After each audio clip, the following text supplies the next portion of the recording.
Alright, so I'm gonna continue doing this thing here.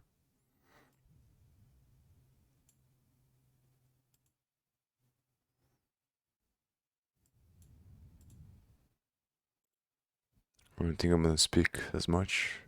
Maybe I will actually.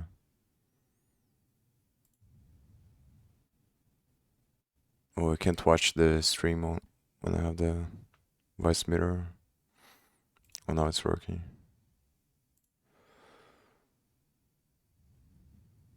I think it's working now.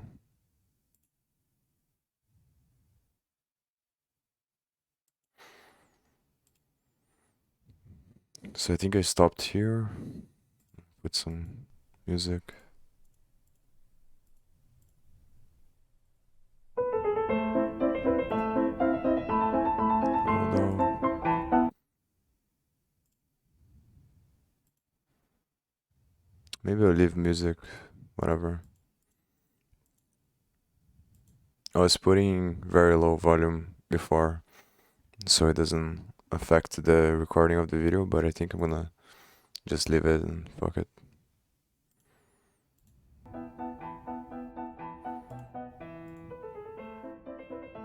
Hopefully it's not too loud. So everything is feeling really good right now. We are doing tons of cool stuff on chain and learning a lot about how Polygon works. Congratulations, you are now ready to deploy to Polygon's testnet.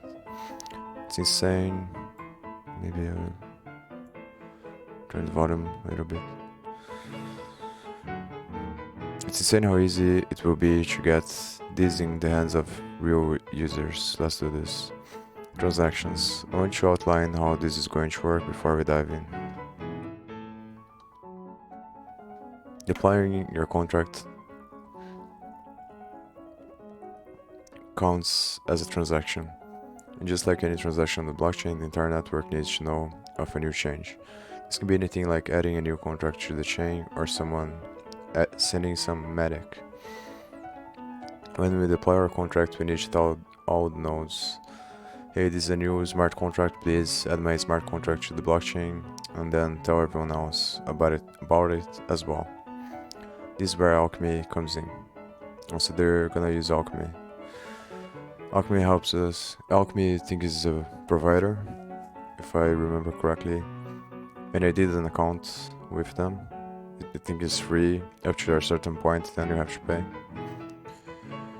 Mine as quickly as possible.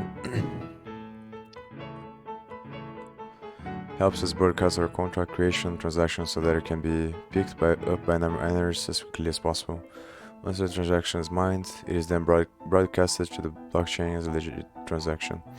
From there, everyone updates their copy of the blockchain. This is complicated, and don't worry, I fully understand it. As you write more code and actually build this, it naturally makes more sense.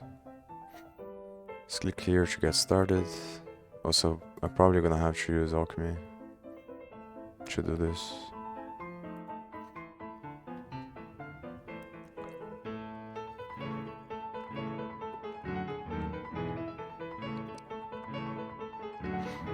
Take a look at this video that made you get a more in-depth look at how to find this key, as we need it for later.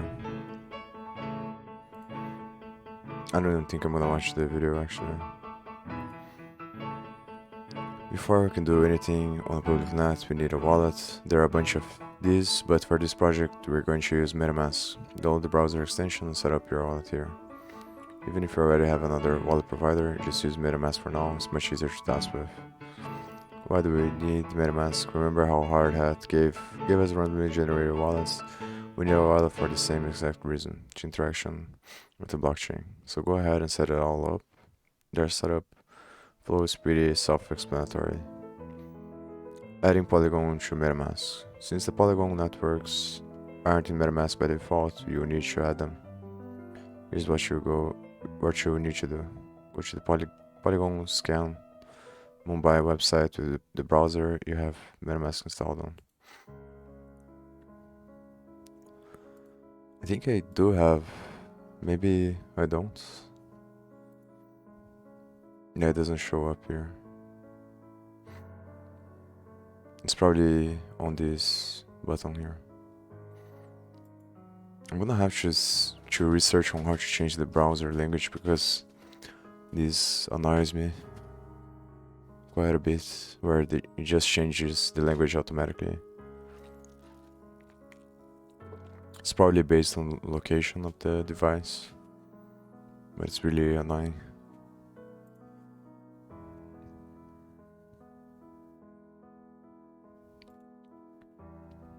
Scroll all the way to the bottom. Add mobile network. So this is probably a test network. Yeah, it's the test net.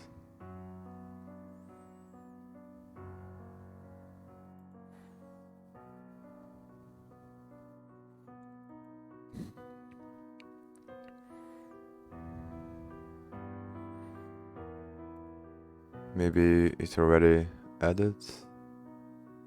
Okay, yeah. So this is the testnet, I assume.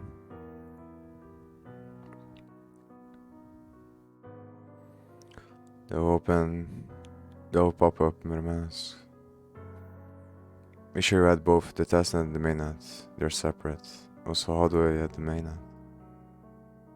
Oh, maybe I have to click again. No, it is added.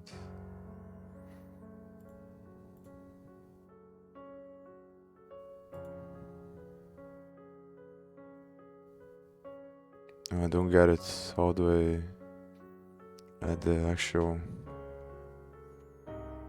mainnet?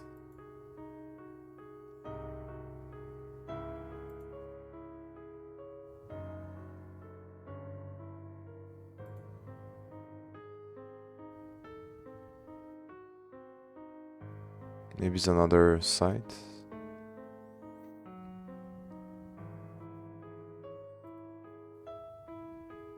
Or maybe here. Yeah, there we go. I think it's here, then probably this one, yeah.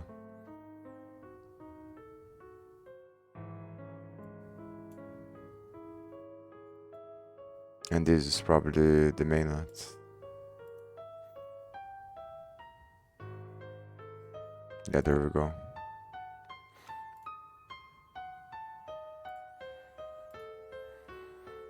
Getting some fake money. I think I'm gonna put this on favorites, actually.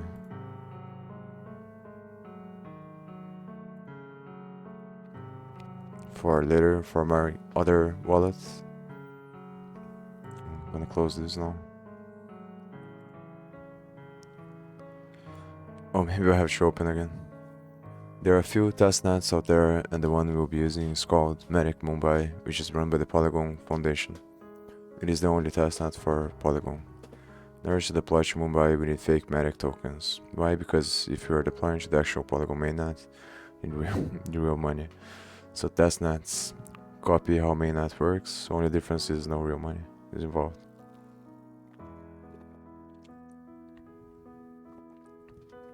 In order to get fake Matic, we have to ask the network for some. This fake Matic will only work on the specific testnet. You can find their public Polygon address here. You can also just use the wallet, I think. Oh, yeah, that's the explanation. To get some fake Matic, head over to Polygon's faucet system here. Once your transaction is mined, you'll have some fake Matic on your wallet. So it's pretty much the same as Chainlink, I think. But I don't have to connect the wallet. Just get the address. Just click here and copy it, and then paste.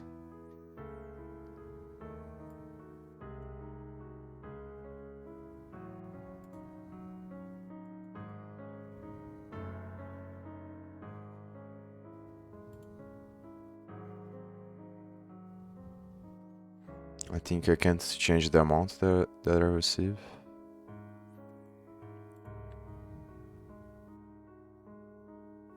And it's probably gonna take some time.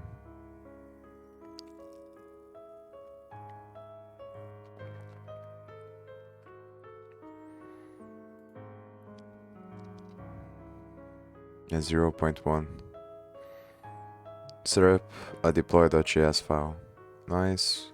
Reciprocal to deploy into the world. If you remember, we created a run.js file to deploy to our local blockchain, and then run some function on it to test things out. When deploying to the mobile testnet, we want to create a separate file that we know will be used to always deploy to the testnet. If you think about it, run.js is where we mess around a lot. We want to keep it separate. Go ahead and create a file named deploy.js under scripts folder. So I guess that I understand now. So the stuff we were doing is pretty much to test with the local host. And Hard Hat creates a fake blockchain to test things out. And then once you're ready to deploy to the main one, you use a different script, and then you deploy to the testnet probably first, and then deploy to the mainnet after you verified everything. So deploy.js. Go ahead and create a file named under the scripts folder. It will be very similar to the run.js file, except with more console log statements. Here's what I went with. So const main const async.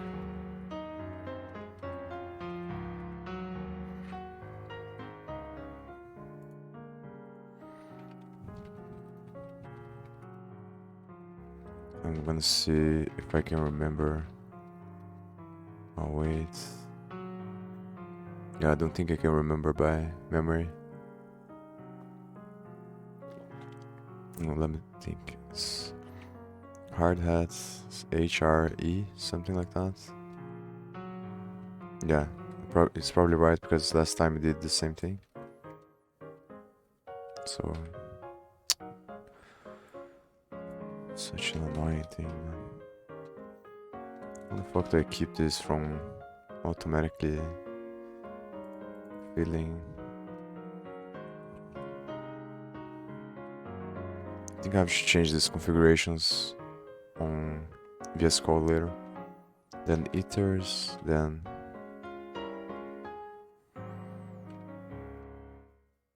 there was something about contracts. Because I know I have to create the instance of the contract or something like this, then the name of the contract. But I don't remember this part here. And here would be domains.so.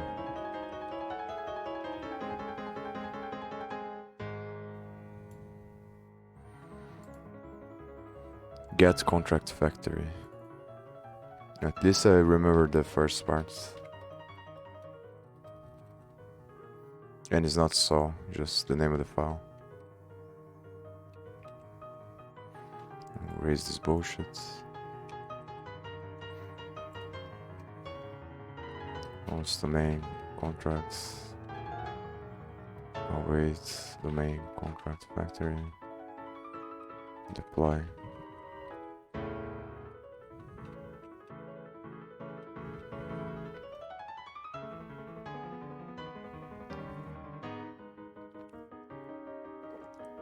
I don't know what his name is as well.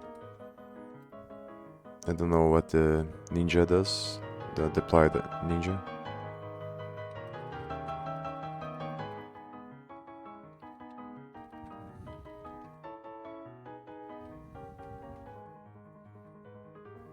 I'm guessing it passes as an argument to somewhere here. But there's no deploy, so a deploy should be from the Hard Hat library. So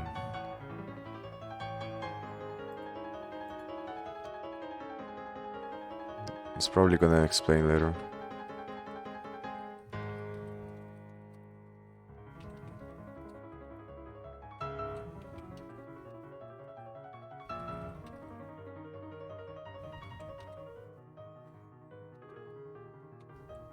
Something else I don't want you to see. With bananas.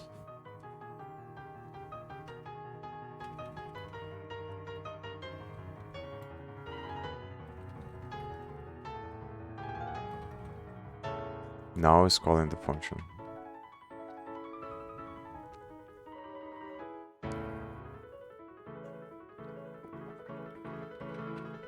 I'm just gonna put my Twitch handle there.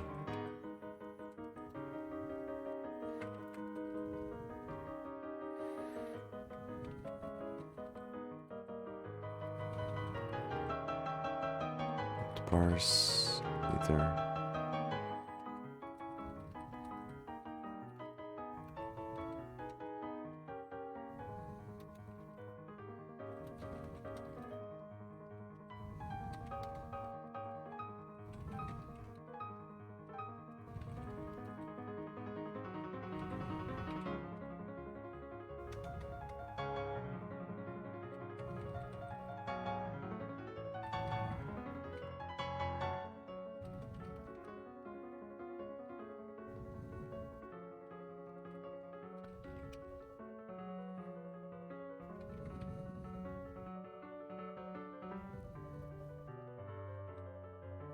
And here should be VMs. Codes, not code. Yeah, this code is kind of redundant. I think here is the name of the extension probably. Yeah, it's probably gonna be the name of the contract. So this is TOD.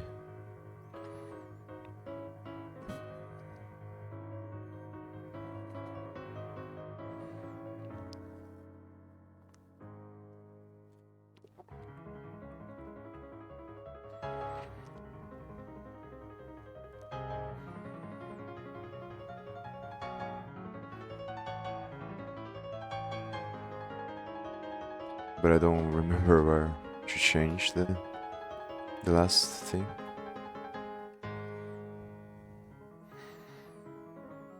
I think it is the name.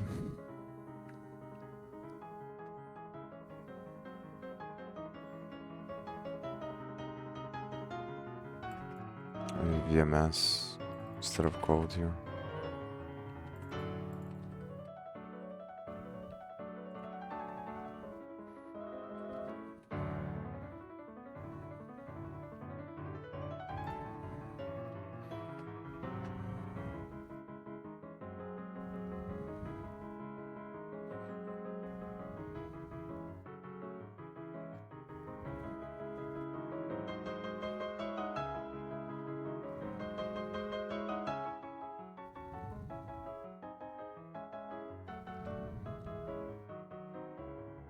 Oh, TOD is the extension, so yeah, this is the extension. So let me think about it.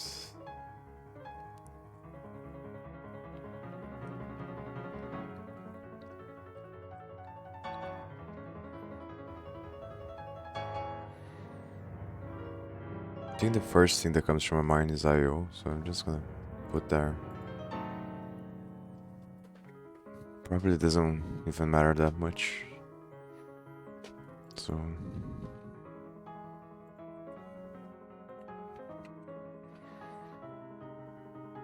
set records. And so what phrase I'm gonna put here?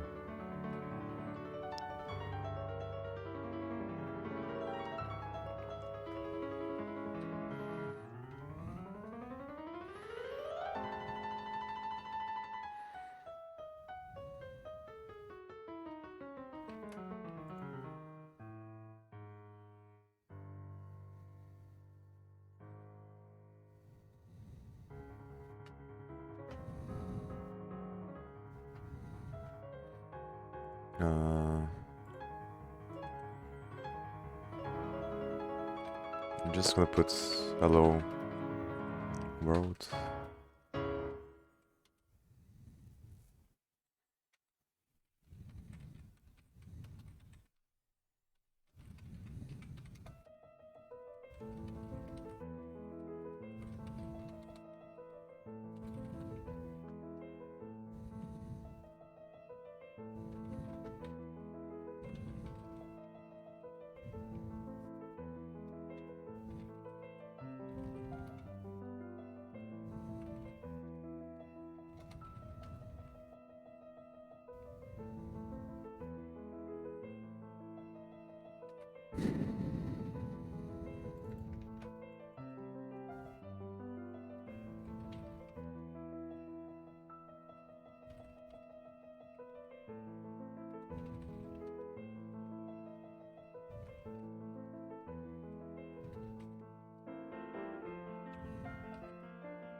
Trying to see if I can remember, but I can't.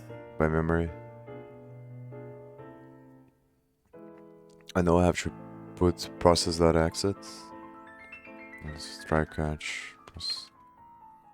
It's hard to remember everything by memory.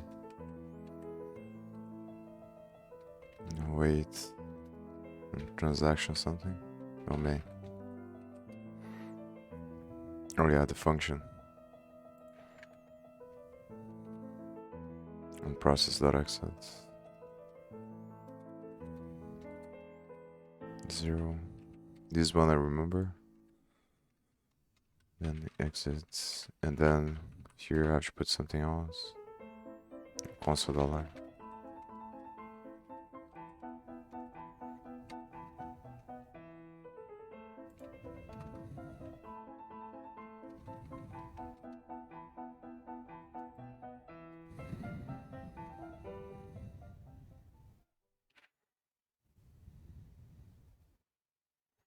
We need to start with our hardhat config.js file.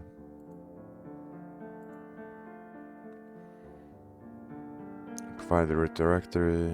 Here we're going to add what network we are using and some super secret keys.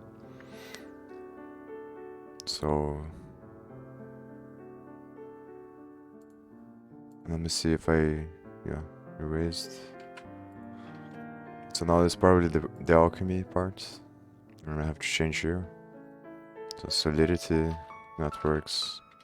I think I saw this on the crypto zombies stuff. So this is the file. It's probably the same for all these frameworks, Hardhat or Truffle. Crypto zombies used Truffle, and they're using Hardhat here, but I think it's the same thing, pretty much.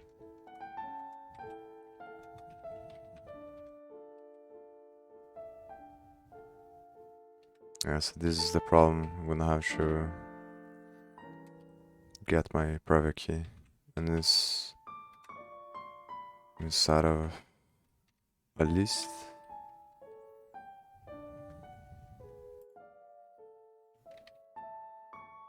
I highly recommend that you create a separate wallet within MetaMask or whichever other Ethereum wallet app you're using for developing and testing.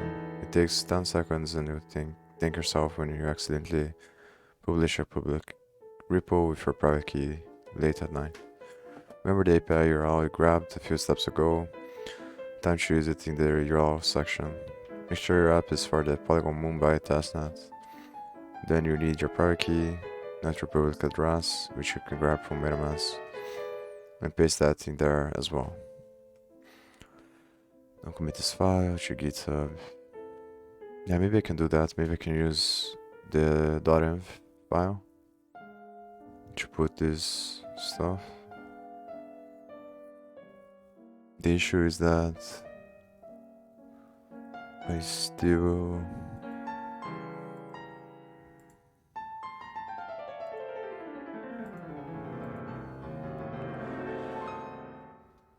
need to get the private key thing, and then I need the recovery phrase for that.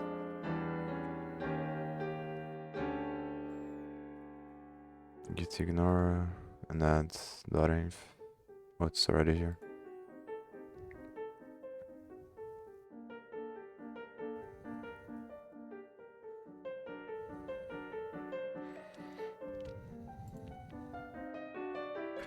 Why do you need to use your private key? Because in order to perform a transaction or deploy a contract, you need to log into the blockchain and sign deploy the contract. Your username is your public address and your password is a private key. It's kind of like logging into AWS or GCP to deploy. Once you've got your config set up, we are set to deploy with the deploy script we wrote earlier. Run this command from the root directory.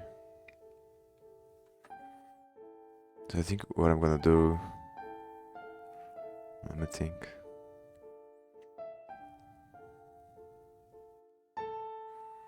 So first I need the alchemy stuff.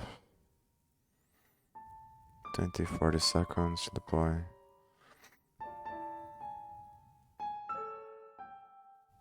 Perfect.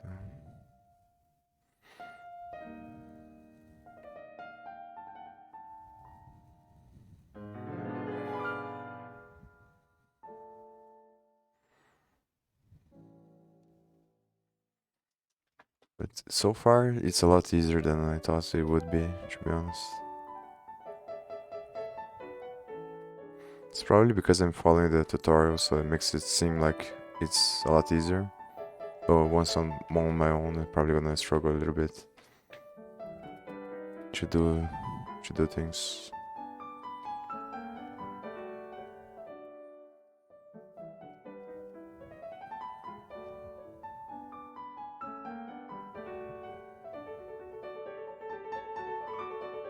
Yeah, so what I'm gonna do is create a .env file. Then I'm gonna put my stuff here.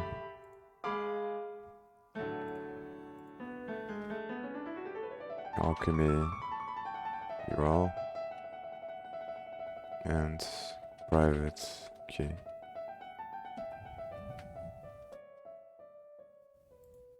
And then I'm gonna see. I also figure out the file where my light node is storing the transactions of the blockchain, and it stores in the .ldb extension.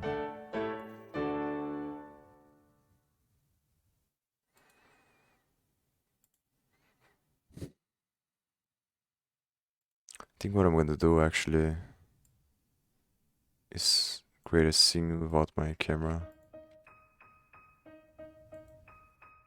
if I can do that.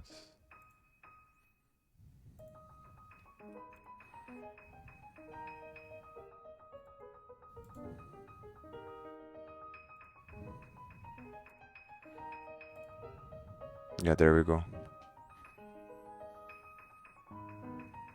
So now I'm gonna look for the key.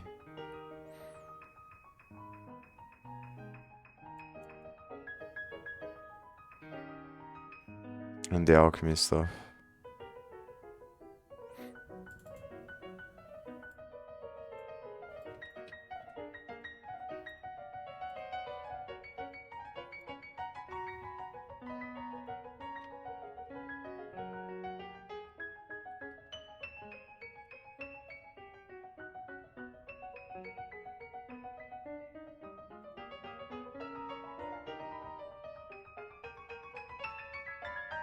It might take a while, to be honest. Because I have no idea how to get this stuff.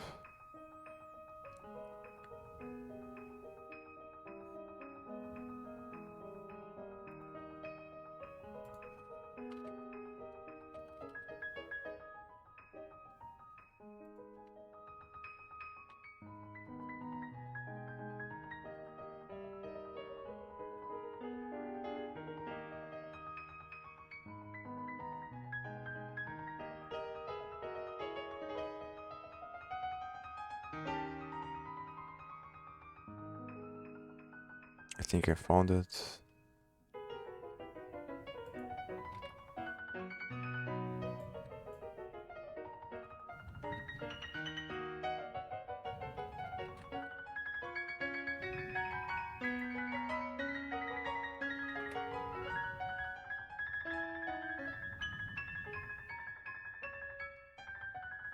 So now I'm gonna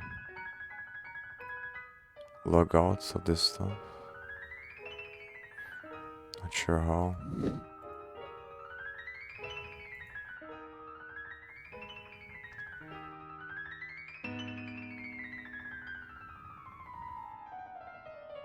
How do I get out of this?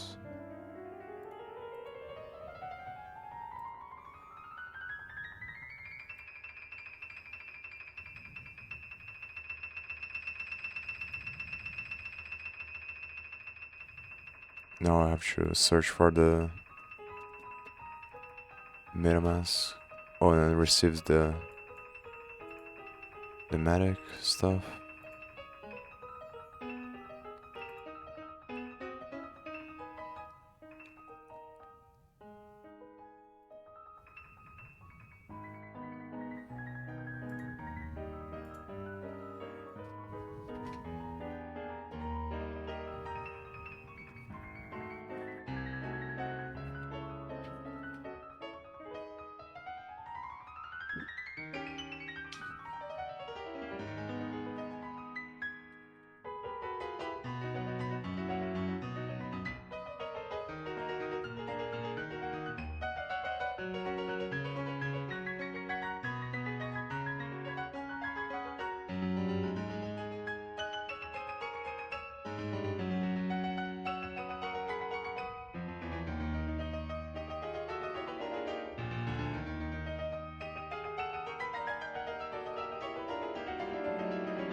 Not sure, write the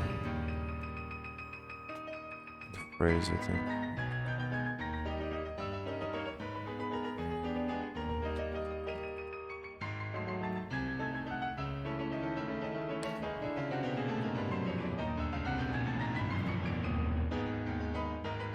Hopefully I don't ended up leaking this stuff.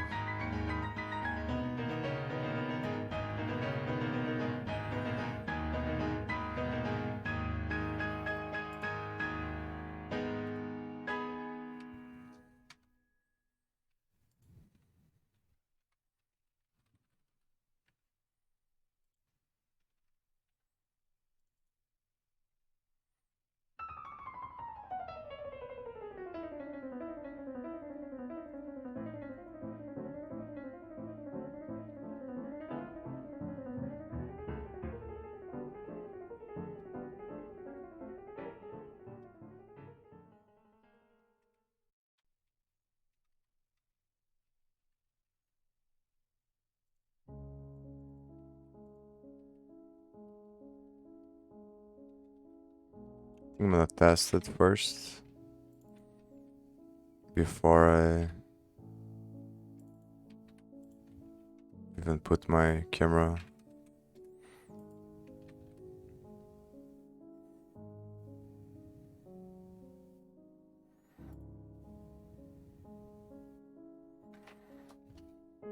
But I think it's done now.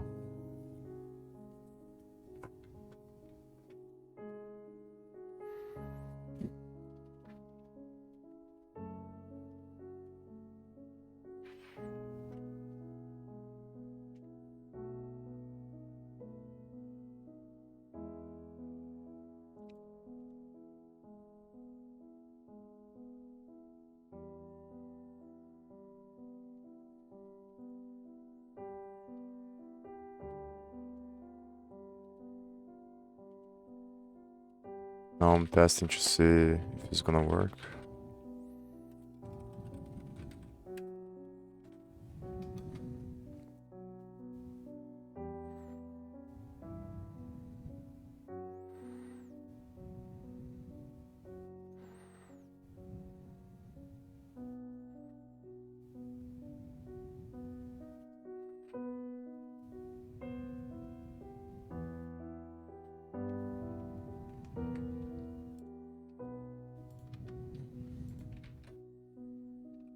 Apparently it didn't work.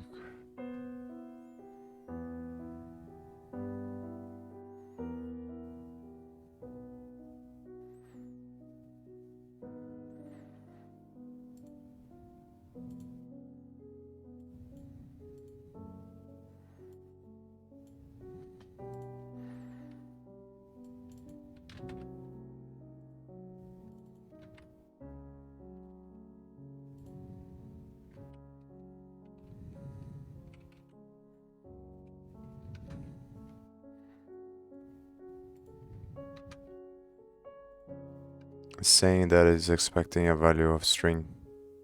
So I'm not sure what I'm doing wrong here.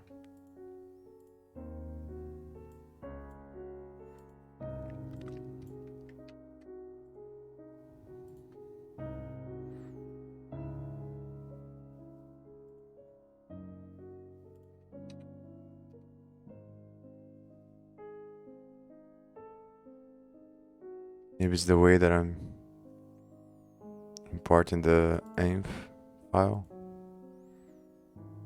I think I can change again.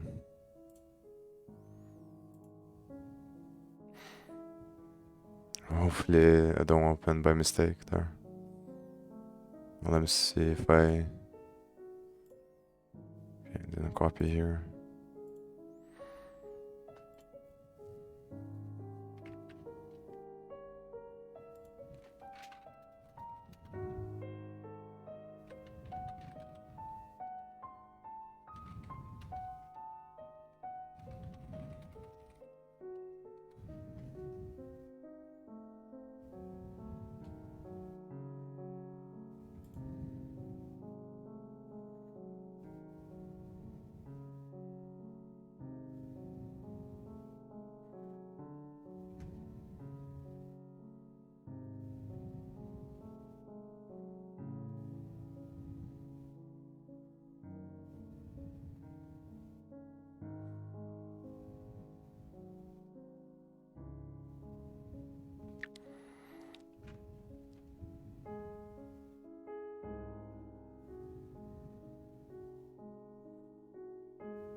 I don't think I need to export the things.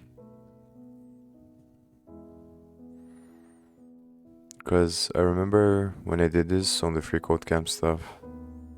Oh, but I used the Replit, but I also remember that when I did this stuff on projects, I just made the variable equal to something on the env file, and then I ran it like this. But I don't know if I need to import it. So maybe that's the problem. But I think you should access that when I run this command here.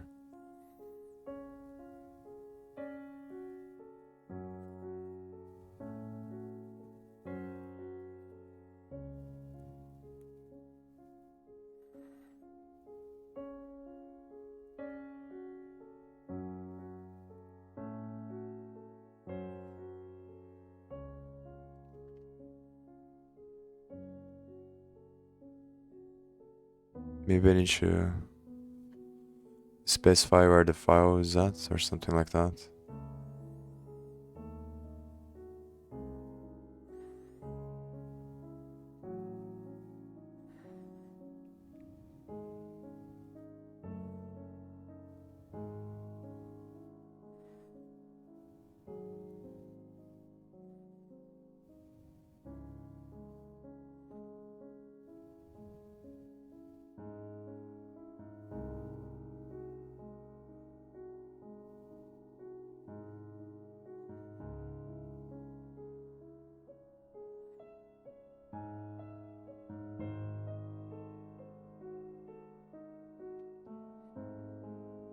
This.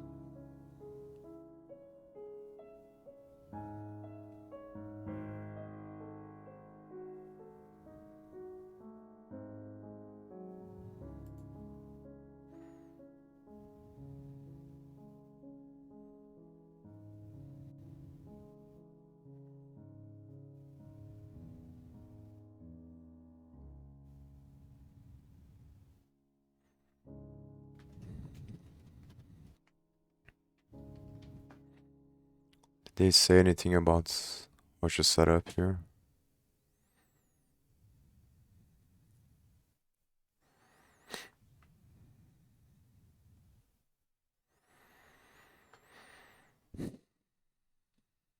Yeah, they didn't.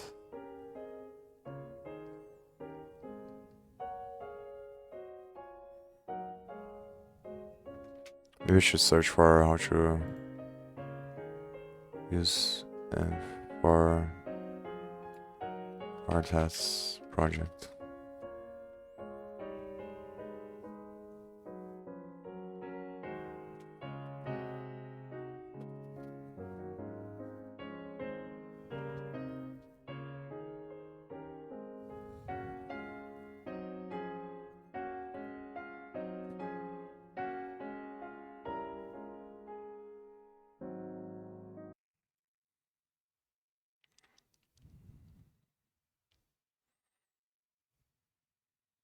Maybe this one.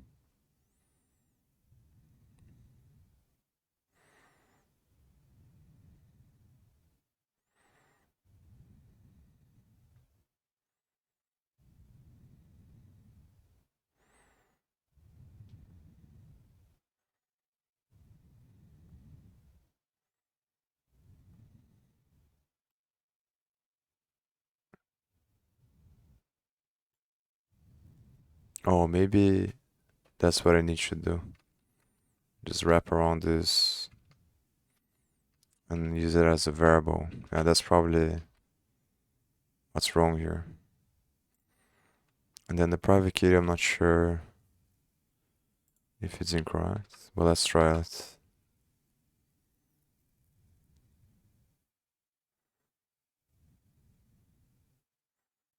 So it doesn't work anyway.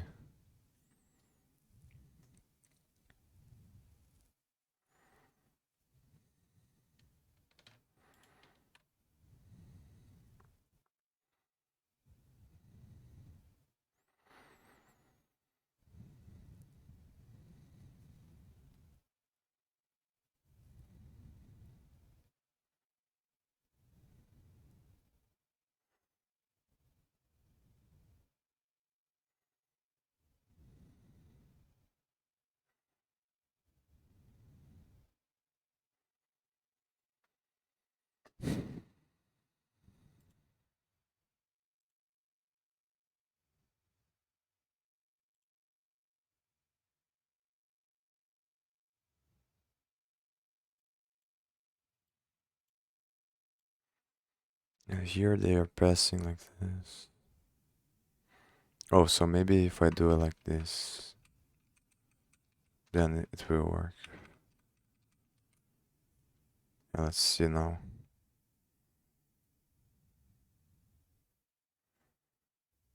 It's kind of a weird way to do that. And the account, it's probably the same thing.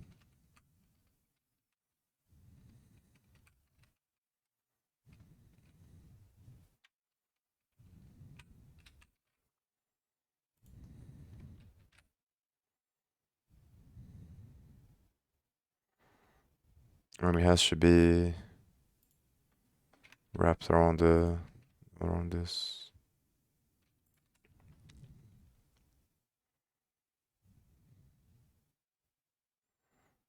Yeah, maybe it needs to have the 0x here.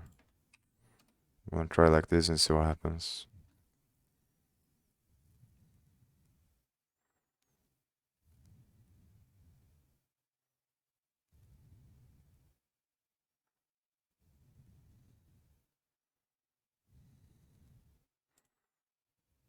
That's probably correct.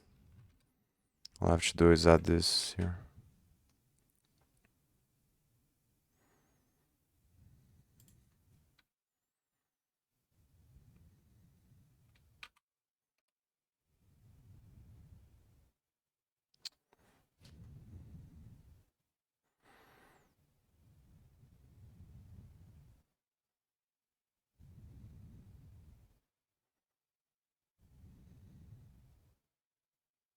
Oh, maybe I got the wrong URL. No, I'm thinking about. Maybe I got the URL for the mainnet instead of the test one.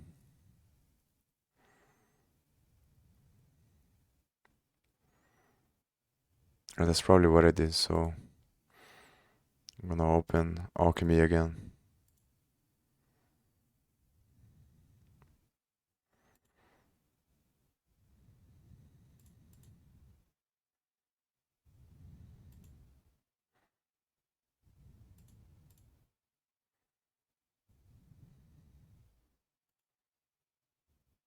Yeah, I messed it up.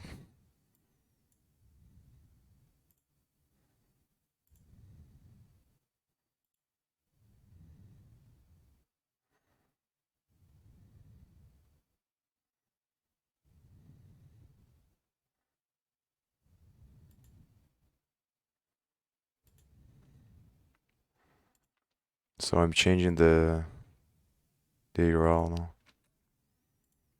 Hopefully it will work now.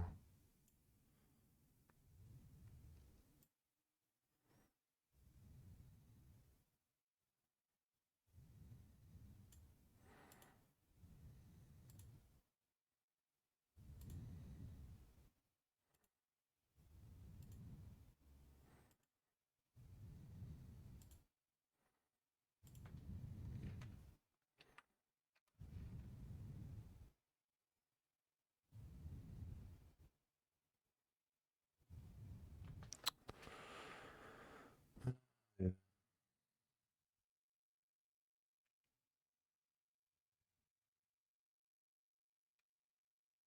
If I delete this now, it's saying that the private key is too short, but I get it from the wallet. Doesn't make sense.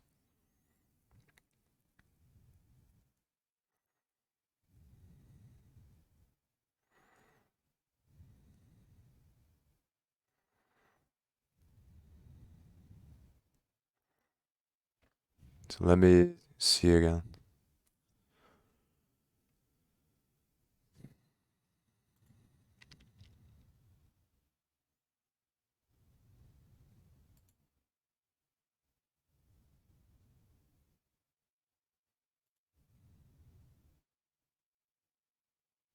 Maybe I need to get the public account. I'm getting the private.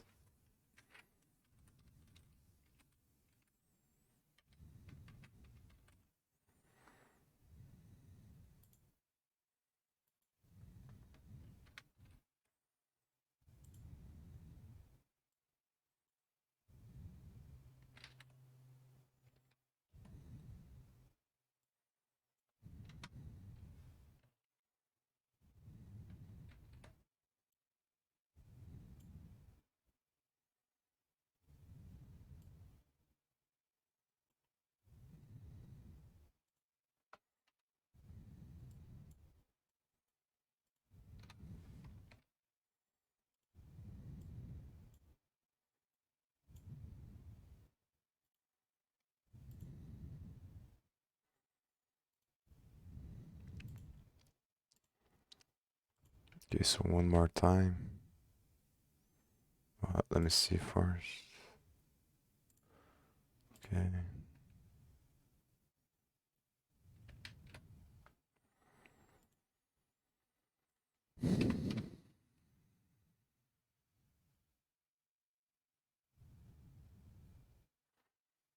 Yeah, I have no idea what's going on.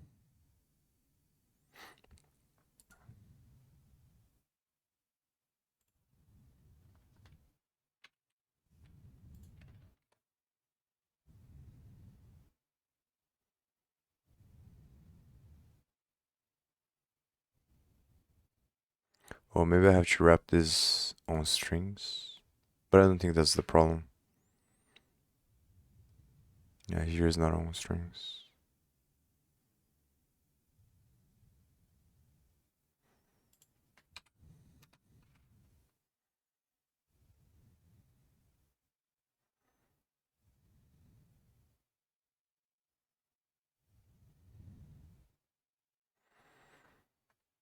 I don't understand.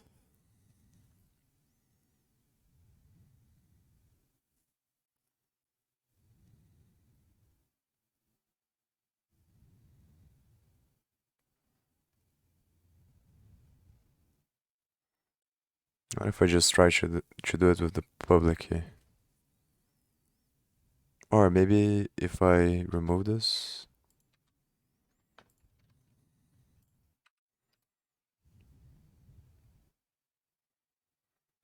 It doesn't work.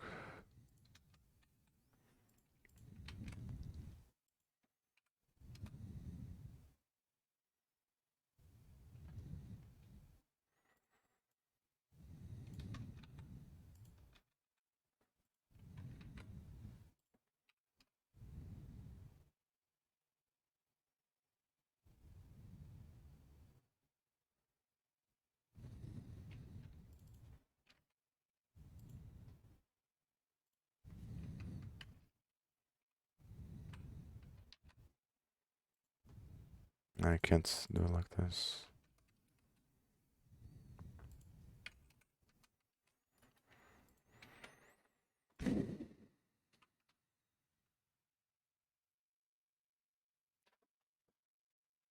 So I think the last try is gonna be choose the public one.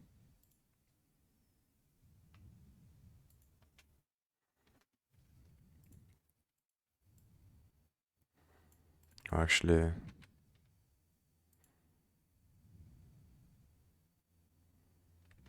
yeah, maybe that should be this string actually.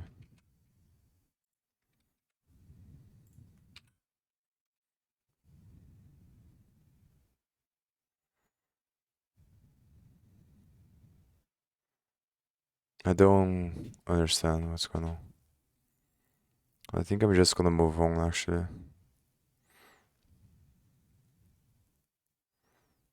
I don't know, look at into this later.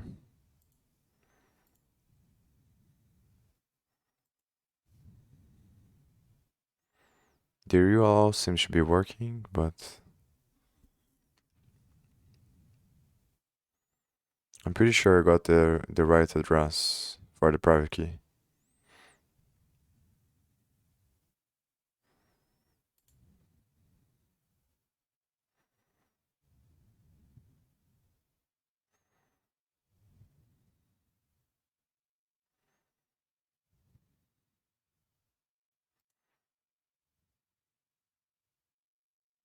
Maybe if I try to put it directly into the file, that might be just to see if it's gonna work or not.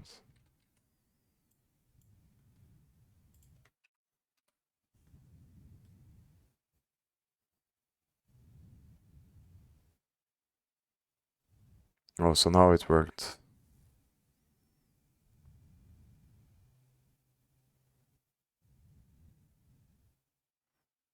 But it's saying that it's an invalid URL, so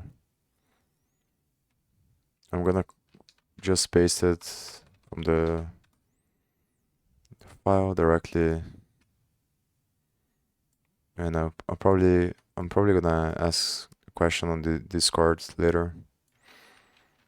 Probably someone had the same problem already.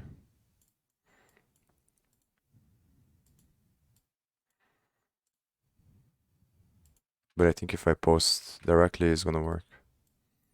The only issue then is that I have to erase every time I do this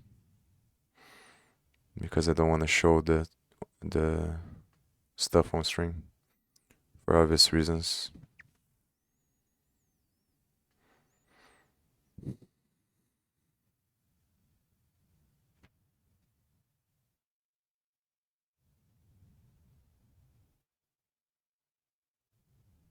But I think now it's gonna work. Yeah, nice, it worked.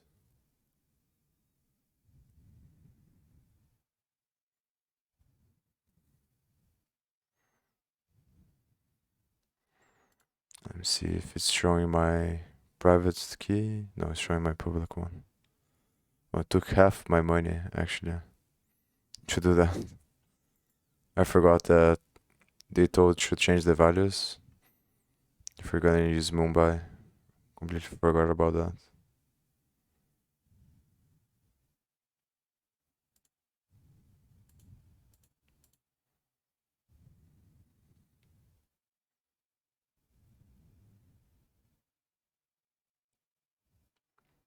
So I think it's showing the address of where it was deployed and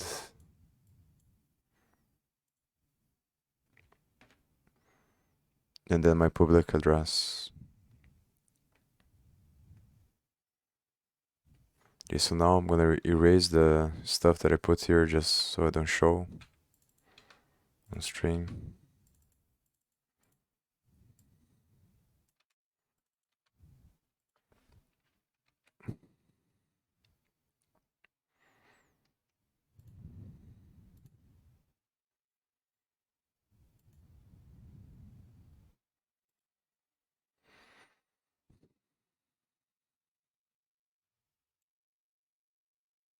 Yeah, so this is the stuff that I received here. And here I don't have the same balance as before. But I had to copy and paste directly there because it wasn't working with this. It was probably the way that I was doing this here. I think you have to import or something like that. That's probably why it wasn't working. But I will look into it later.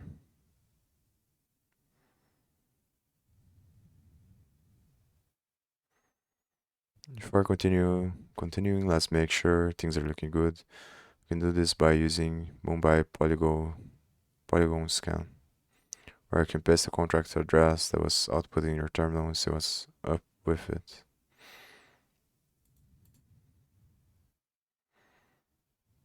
So I think is this one.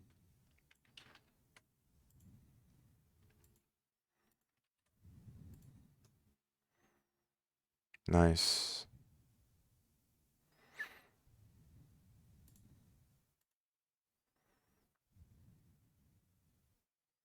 So the register and set records.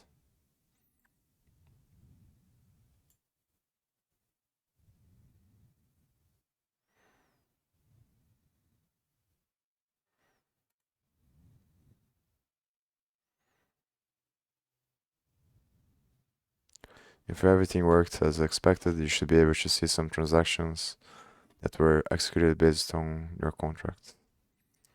Get used to using Polygon Scan because it's like the easiest way to track deployments and debug issues if something goes wrong.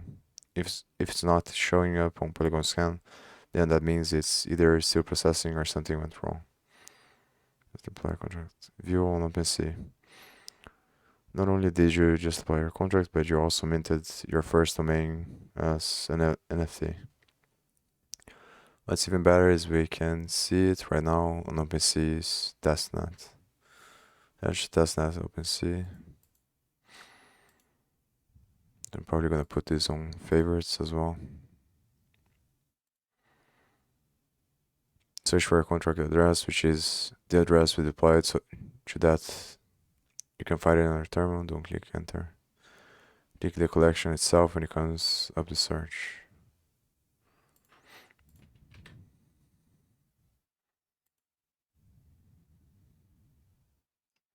Nice. That's pretty cool, actually. And was really a lot easier than I thought it would be.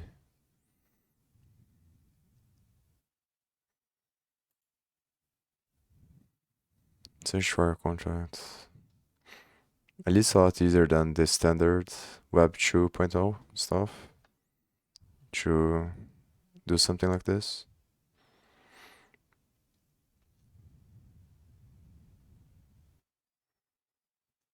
So here it's click Ninja Name Service. Okay.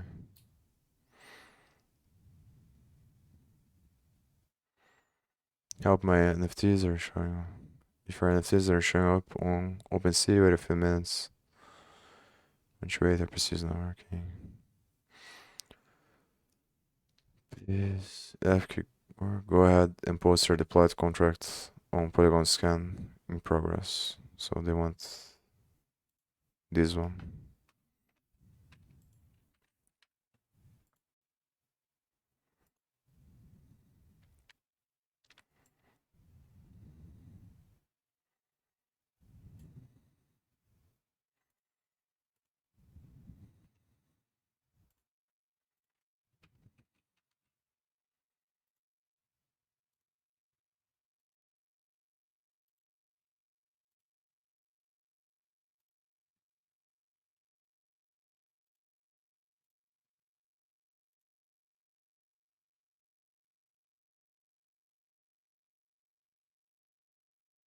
I think I wanna clear this one as well.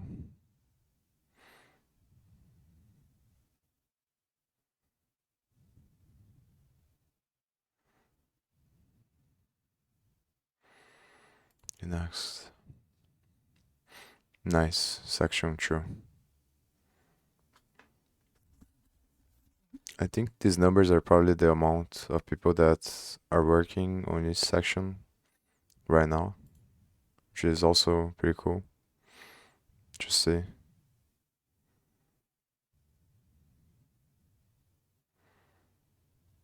And I think I'm gonna close these tabs just so it doesn't get too crowded.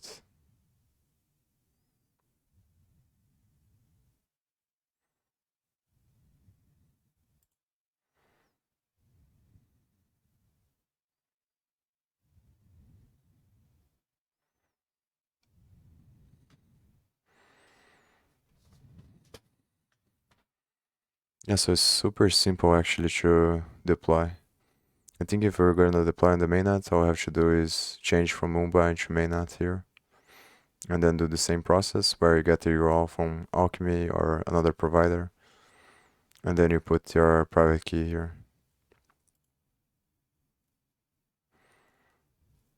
And then you run the file.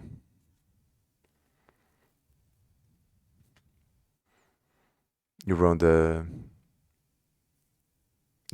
JavaScript file that has the logic here to deploy, I think. Yeah, scripts deploy. And then you call whatever function you want to call when you're deploying.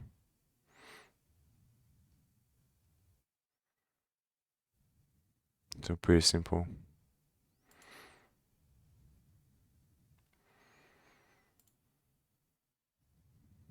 So I think I'm gonna clear this. Probably not gonna need. I think maybe it's like this.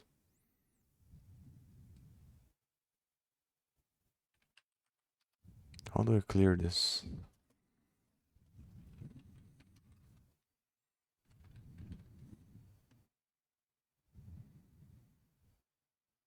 Maybe CLS? No.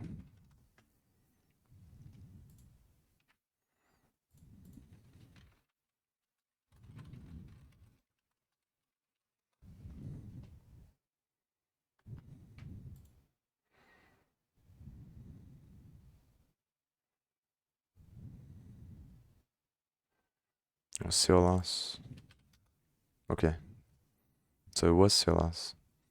I thought it wasn't because I was confusing with Python, but yeah, apparently my subconscious mind remembered.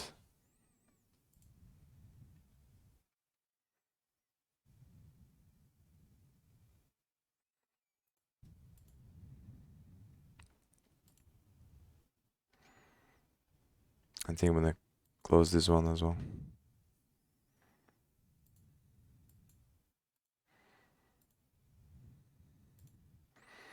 I'll be right back.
Now this is where the fun really starts. Writing and applying your smart contract is one thing, but building a portal where anyone in the world can interact with the blockchain is just pure magic.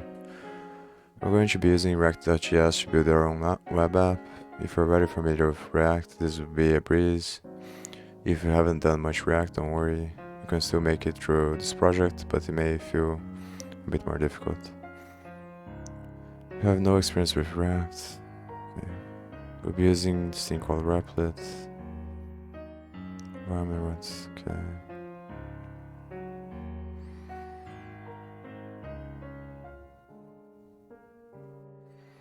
As you go through this project, you may notice that you are referencing .js files in Replit. You need to use the .js X extension.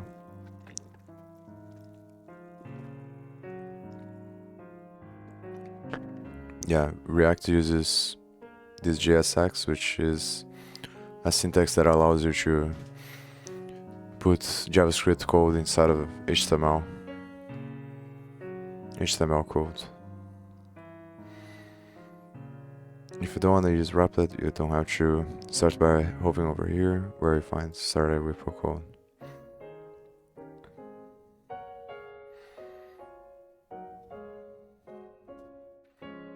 You fork this repo, you're actually creating an identical copy of it that lives under your GitHub profile. So now you have your own version of this code that you can edit to your heart's content. Directly at your new for on local machine. So I'm gonna fork. Oh, of course.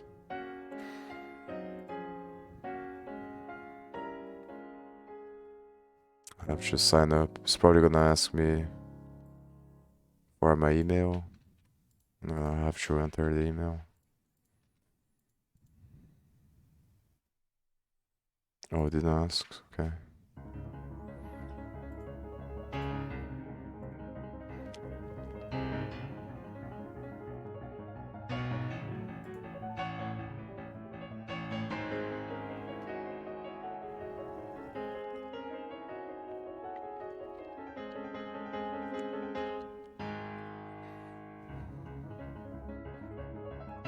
So I think I forked. Okay, then the final step, you should actually get your newly forked repo, click code button, copy that link. So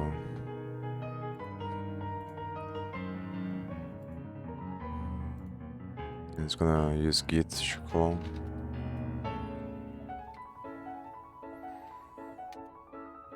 But I wonder if it's gonna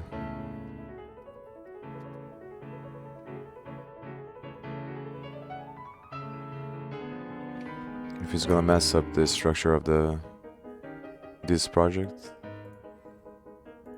But maybe they want me to do another one, another folder. So how do I initialize git here?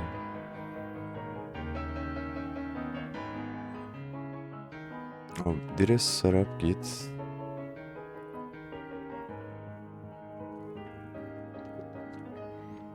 I think after I reinstalled the Windows, I didn't set up git. If there's an extension for that.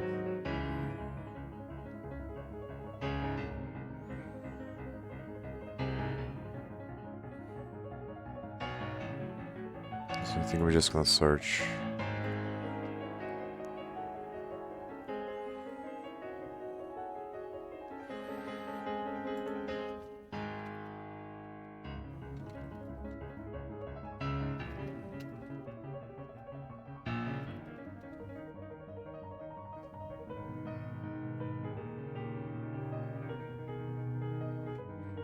Maybe I don't have it on my computer.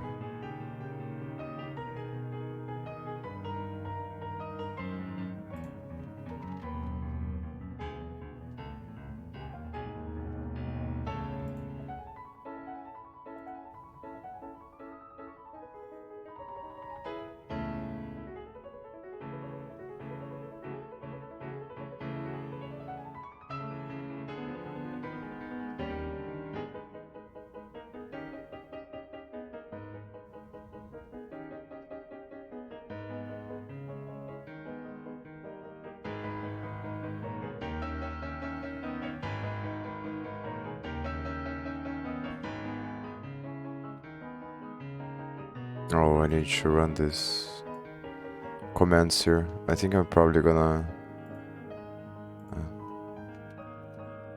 so I'm just gonna run the commands that are in there.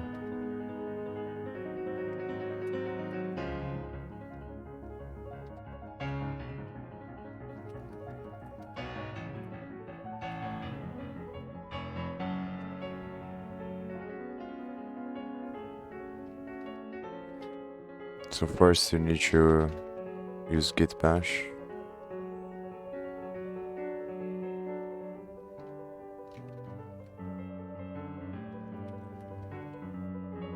It's also not working.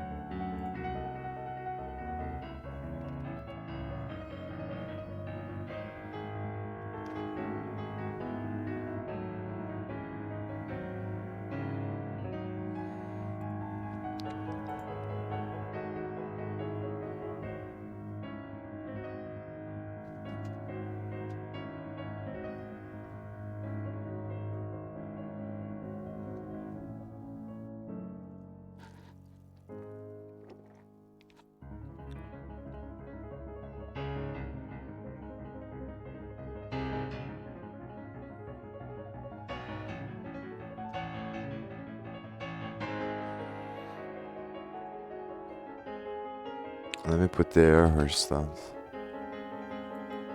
Just go a bit.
I should just download this again.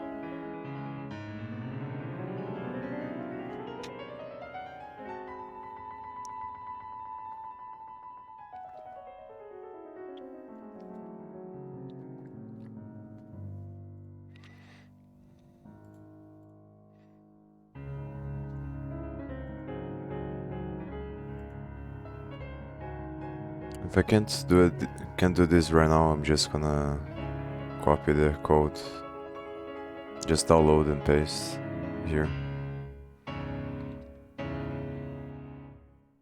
Oh, I have to restart the computer. Yeah, so it's not gonna happen. I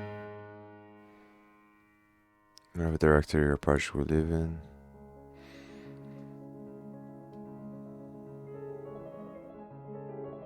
Also, I probably need to do a new folder for this. It's gonna be a completely new project.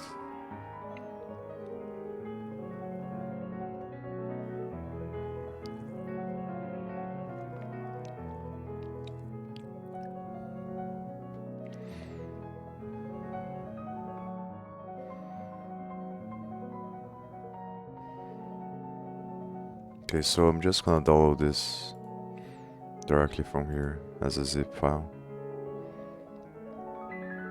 And then I'm gonna figure out the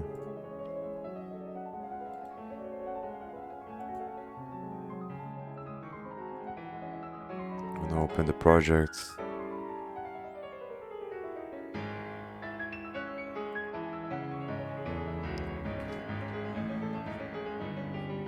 Create a new folder.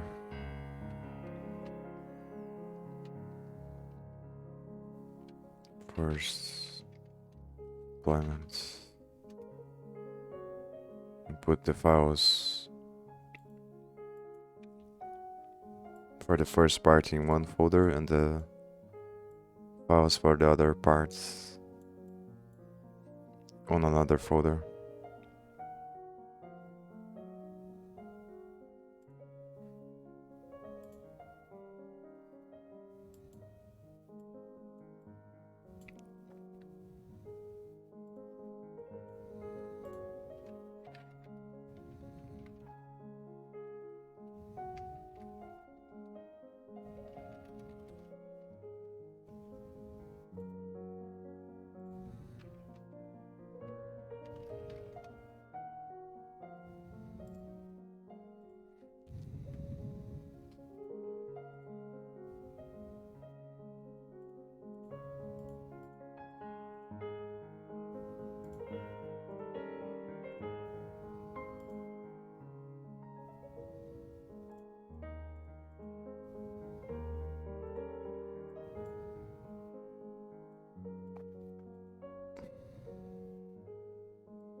Okay, so I just downloaded manually and then I passed the files to this new folder and I put the other project on another file.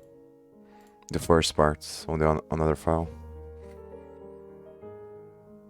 So now I should have the structure here. And the other thing you can do is run npx create react app after you do npm init and npm install. You do npx create react app and then the name of the app, I think, or something like along those lines, and then it creates the template for you.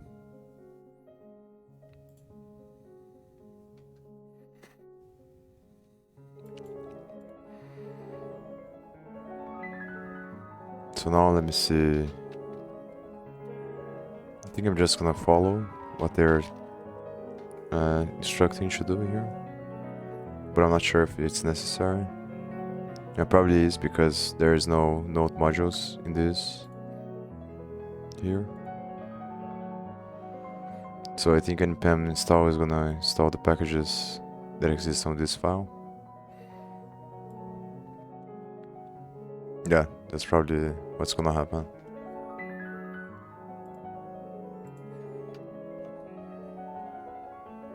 And npm start's gonna run the server on port 3000.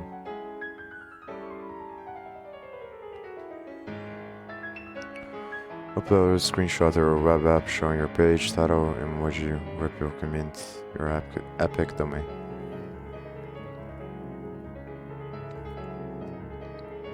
And I'm pretty sure this site from Buildspace is also built with React.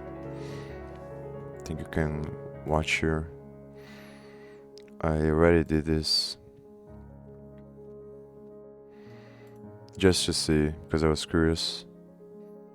And here there's Webpack, which is something that I saw on React. It's something for deployment on React or something along those lines. And then there's another thing here saying React, but I forgot where.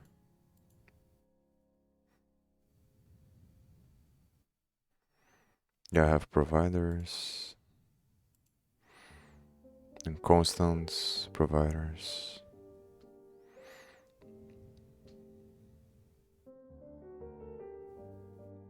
Yeah, React conf something.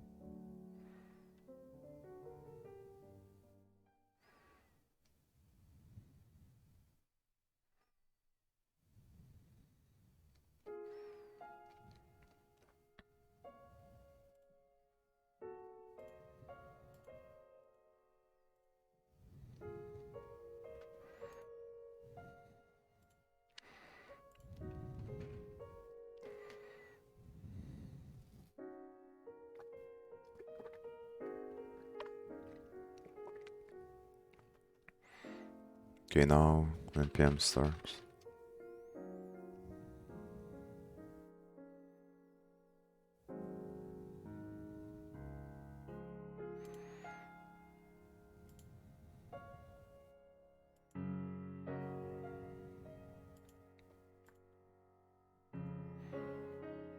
This is usually the file where the main logic goes, and this is where you have the components of the app, and the index.html is where the root div lives, which is probably on public, yeah, here.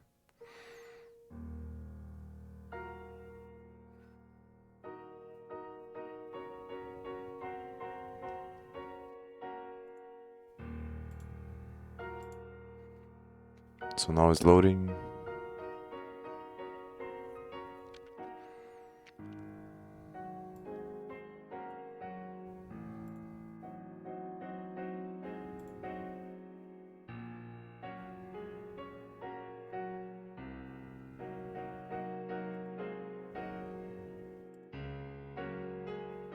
Okay.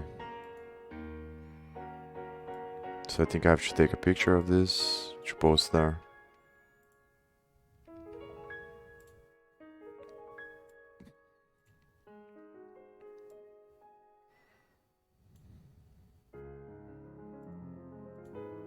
Save as Buildspace 5.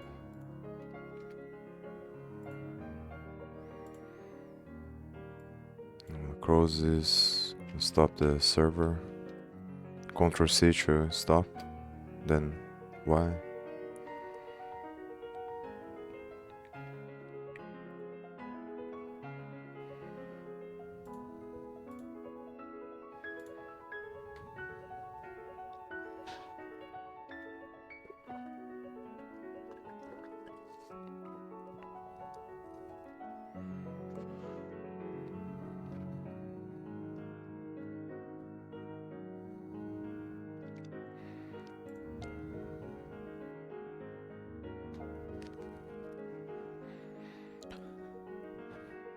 If you've done projects with us in the past, feel free to speed through this. Now it's go time. As part of any proper Web3 app, we need a way to get access to a person's public address. But why is that? In order for our website to talk to the blockchain, we need to somehow connect our wallet to it. Once we connect our wallet to our website will have permission to call smart contracts on our behalf.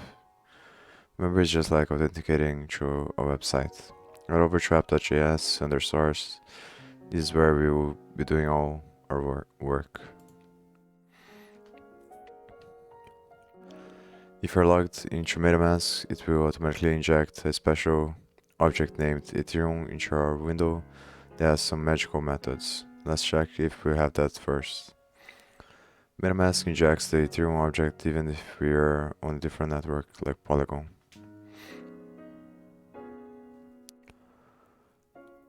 So it's importing use effect.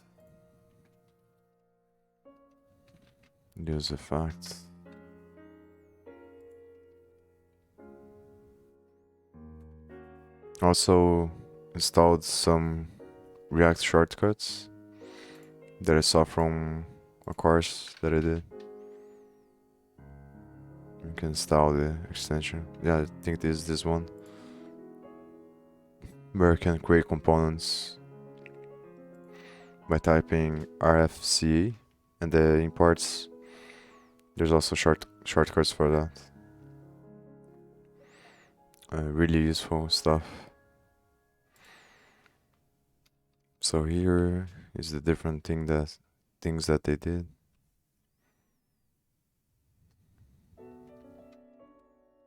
The indentation in this is always weird for some reason. It's not aligned with this one. And now it should be aligned.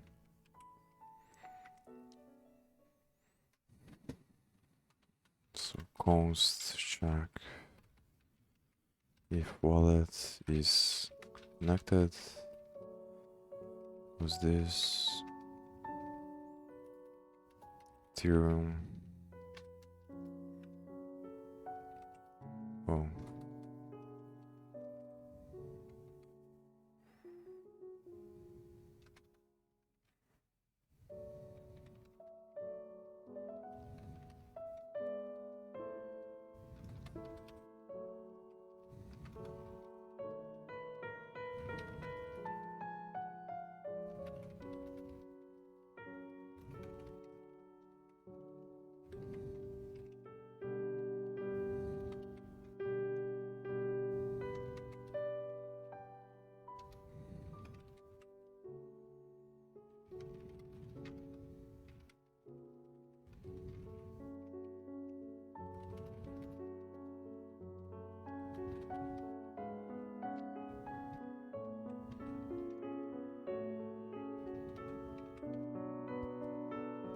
So it's just equal to the window object. I think this one I'm just gonna copy, to be honest.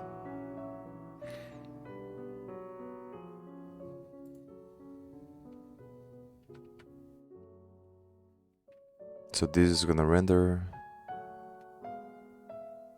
if wall is not connected yet.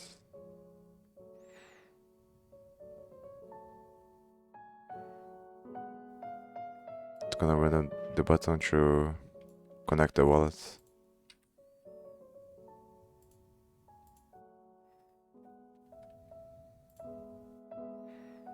The use effect for the first render, I think. Yeah, when the page loads. And then you have to put this array here so it doesn't go into an infinite loop. I still don't understand this effect really well, but yeah. I think this is the callback function of whatever you want to be updated. But if you don't have anything that you want to update, then you pass an empty array just so it doesn't go into an infinite loop. Because I think, as far as I understand, React creates the re-renders this every time that you call useEffect.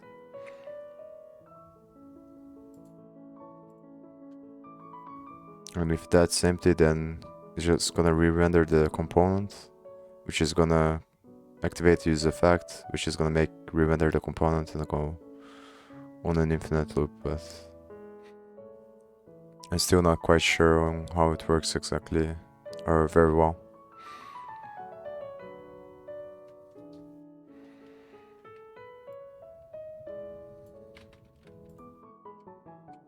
And this is gonna call the function here between these divs, which is this render connected container.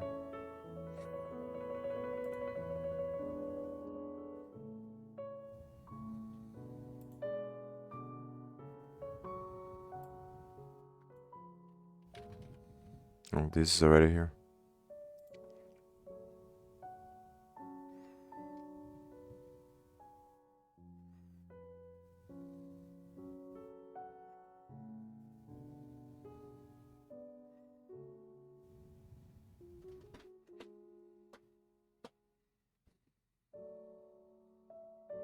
Now I have some logic that runs when your app starts to check to see if someone has the MetaMask extension installed or not.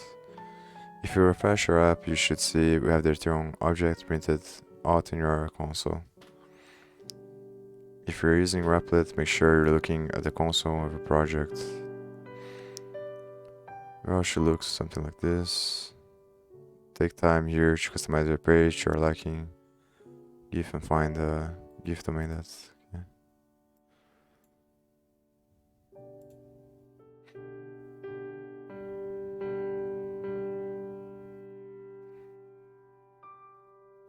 So yeah, it's the image here that's on top of the bottom.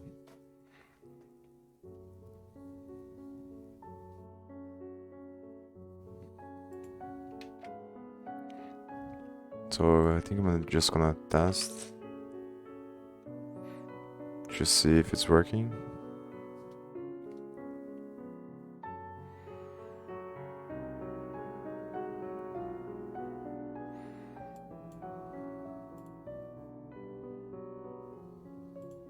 Yeah, apparently it is working. And then the console should say that I have the... Okay, nice. And if I click here, nothing happens yet because still haven't added the functionality.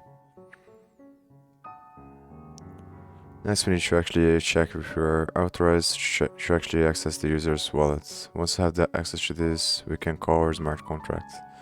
MetaMask doesn't just give our wallet credentials to every website we go to. That would be whack. It only gives it to websites we authorize. Again, it's just like logging in, but what we're doing here is checking if we're logged in. Check out the code below. I've updated check if wallet is connected. So is this one. And add a stateful React variable called current account with use state. So it's probably importing here. Yeah.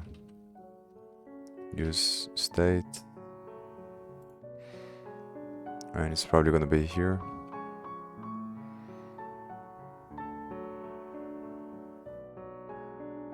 So it's not here.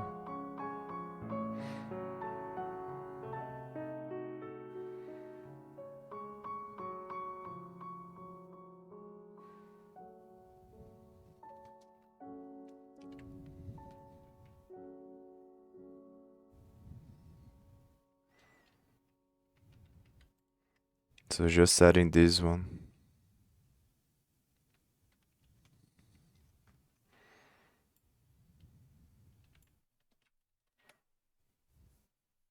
Below the inside check if wallet is connected. Below this here.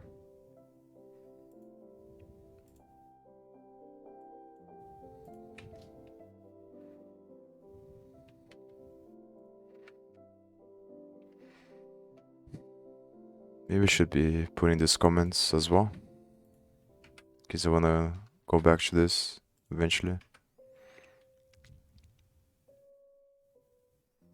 So it uses the window object with dot request.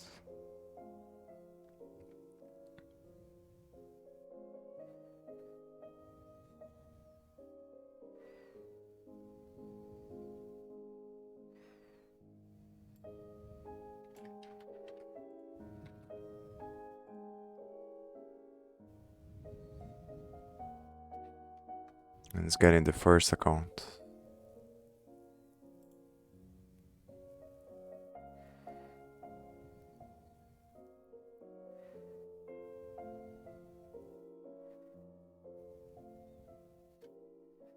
And this is the same, and then use effect is the same.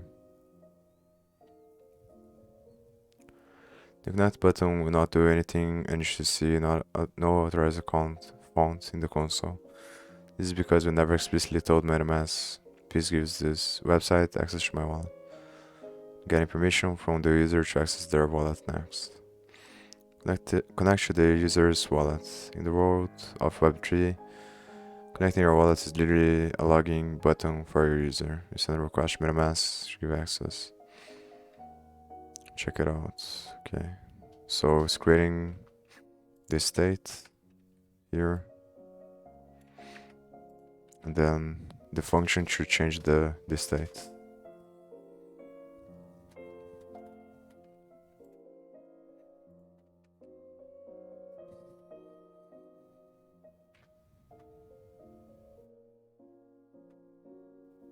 So check if wallet is connected.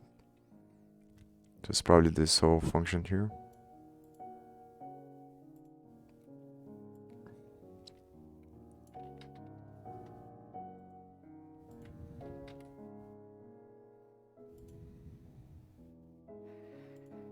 So it creates a asynchronous function.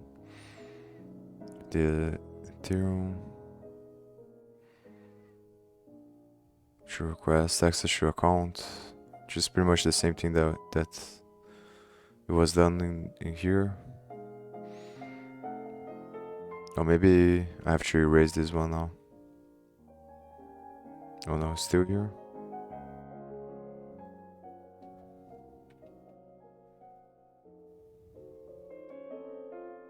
No, that is the other one. Yeah, so I have to erase this one.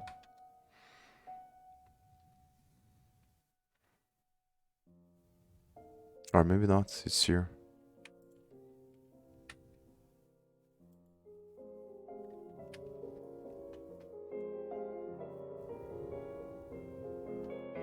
I don't know why though. If it's already... It seems redundant.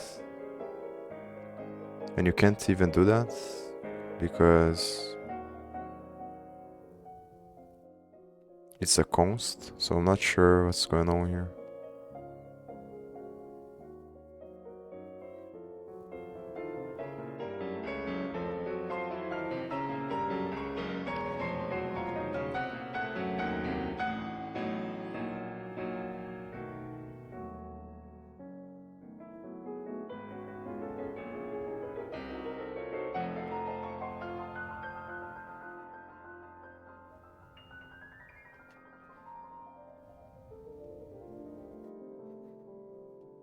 Yeah, I don't understand this one.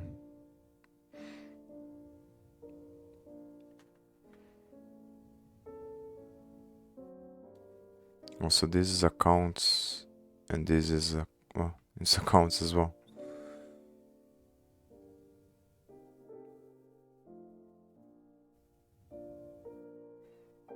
But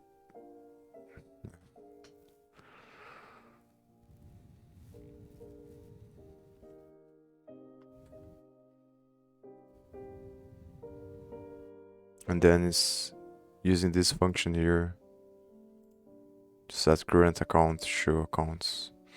And this function changes the state of this variable here. So maybe here it should be current account instead.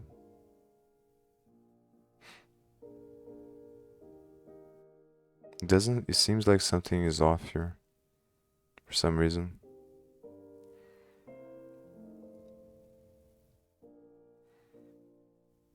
I think it's current account. And here is supposed to change.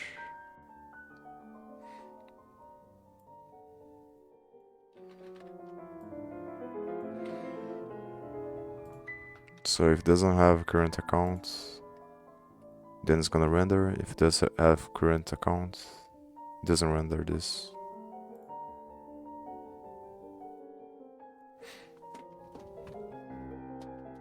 Hide the connect button if current account isn't empty.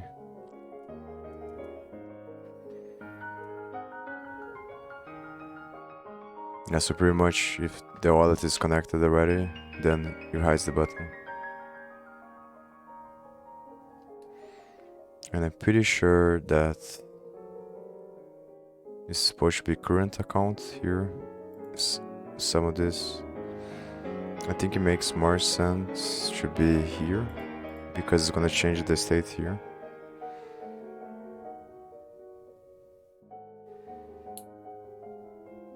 Or maybe not, maybe it's in the bottom actually because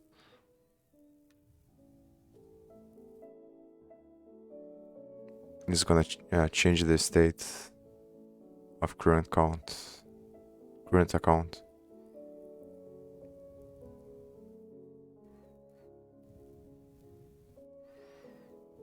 But maybe the variable is only used to display the div, so it doesn't matter.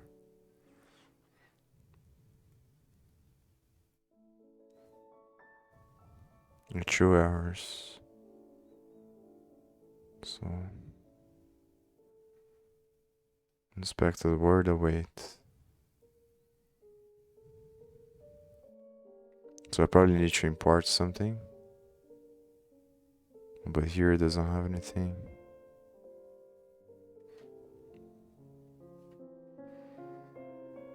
I think I need to install Axios or something like that. Some library in order to be able to use this async thing. And await.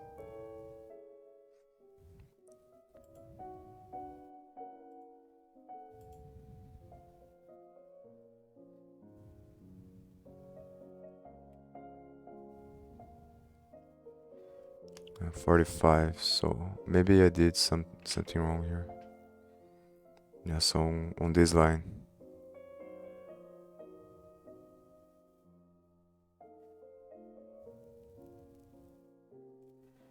Yeah, I think this line is the one that is not making sense.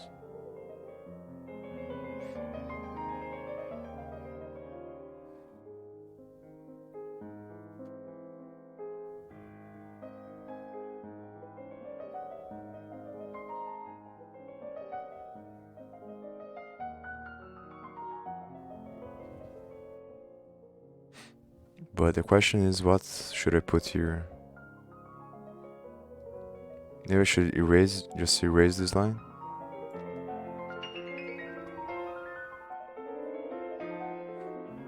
Yeah, but now it's still one error. Accounts are not defined. 45. Yeah, that's the problem.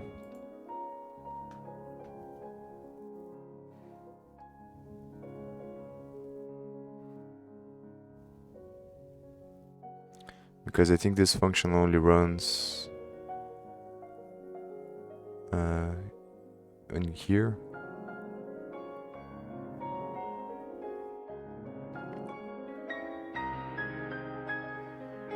And this runs every time. This runs first because of the user fact, probably.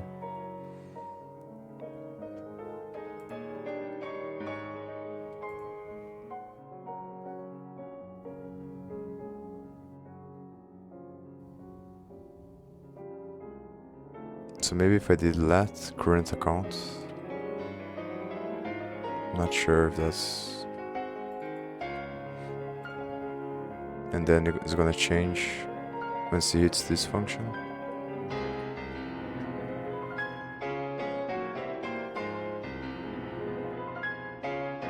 Yeah, line 45, still. Oh, it's probably because I didn't do async here.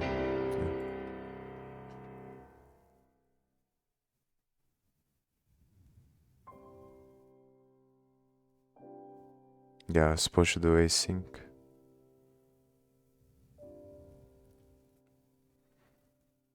So line 48, accounts is not defined. So I have to change this. Oh, this is calling set current account as well. Let's see this. So line 48. Oh, here. Yeah, now it seems like it works.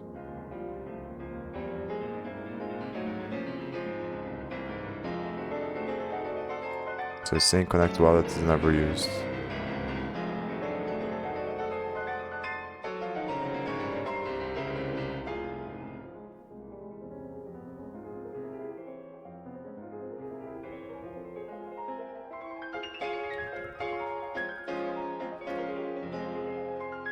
So maybe I have to change something in here.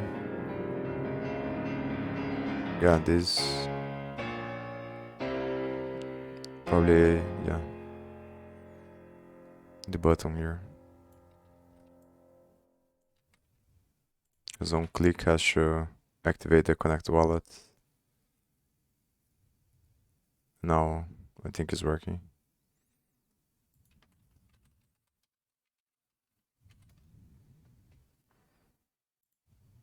Yeah, there we go. Nice.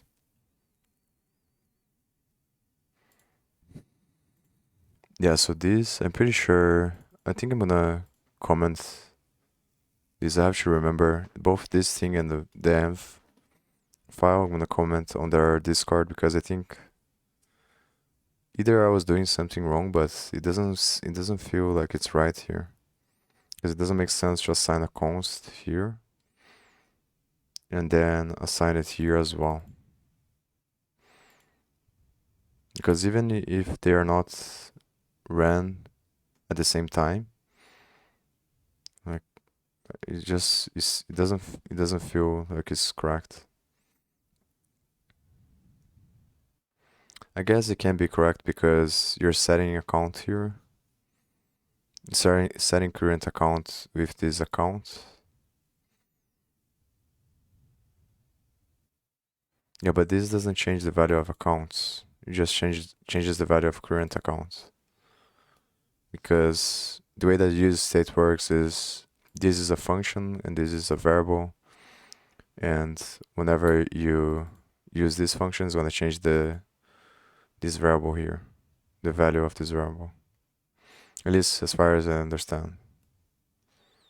So when you're passing account, it's going to make current account equal to account. And the default is going to be whatever you put here for the value of this variable here. So it starts off with an empty string. Then it runs this check, and it's going to be, it's going to pass, going to fail, I think. No, this test is just to see if you have the MetaMask. So it's going to pass this one, but it's going to fail. It's going to hit the else block, I think. Or maybe not. So this gets the accounts. Yeah, it's going to pass this one if you have the MetaMask. Then it's going to hit this one, make it equal to 0. And then it's going to set this variable here with the account, which is the first one from the wallet. In the beginning, when it first renders the page. Then when you click the button, it's gonna run this function here.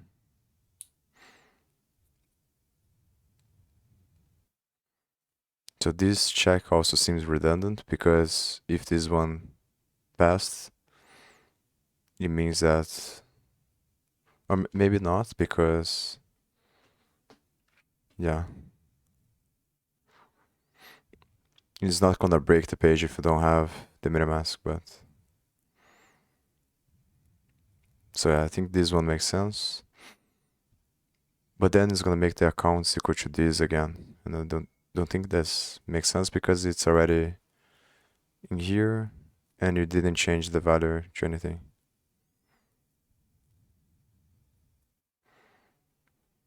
So I'm just double checking to see, to make sure that I'm not really making confusion before I post on their Discord for them to check this. Make sure you remember to update the connect wallet button to actually call the connect wallet function we just wrote. We've done in our app so far, checked if the user has the MetaMask extension installed. If they do, request permission to read their account addresses and balances when the connect button is clicked. I think I'm gonna write this stuff that I need to post there. So first is I'll choose process that I should apply the contract to Mumbai that. And this is what lesson? React using Ethereum objects.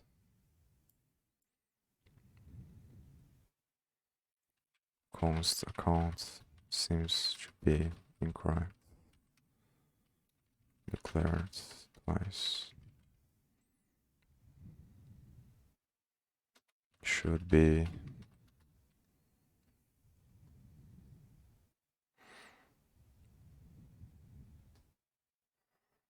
let current account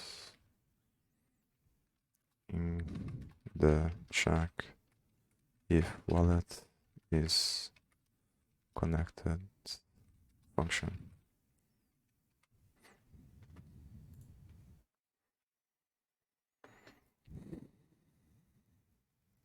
Maybe I'm just doing some confusion there. I'm just confused, but as far as I can tell, that seems to be the case.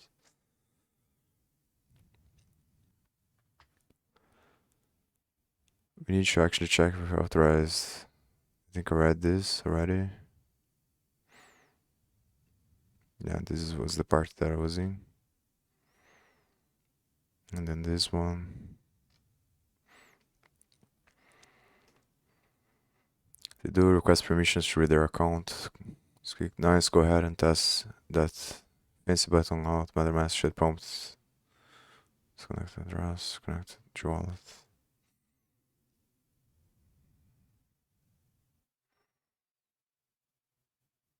Maybe what I should do is actually try by before I comment anything there. First I'm gonna take the photo here. Choose send.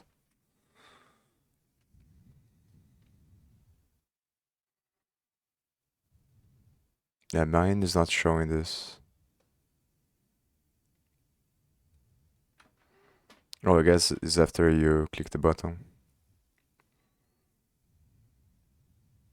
Once you connect your wallet, it should disappear and your console should print out connect some wallet address.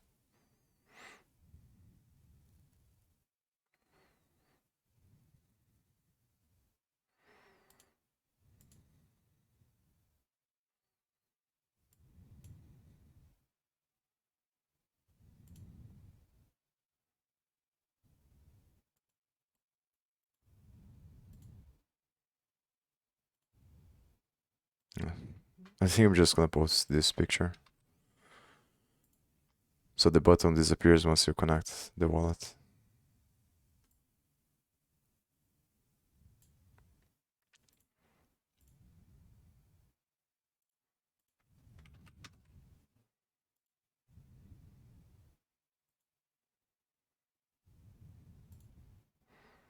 But now I'm gonna change this to const and accounts.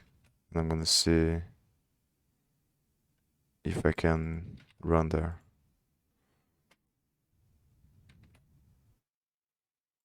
So apparently it works. Yeah, but now I think it is not showing because I'm already connected. But I think it works as well. No authorized account found. Oh, it's probably because I have to change the names here as well.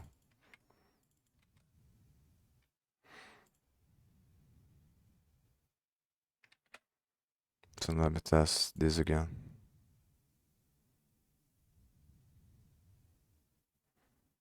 Yeah, so it works as well. So maybe I'm, but I still think I'm gonna make the question because I don't understand really well how this works. It's probably the way that the use effect works.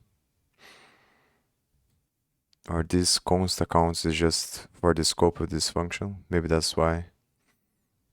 And this accounts is for the scope of this function. That's probably why that I was confused there.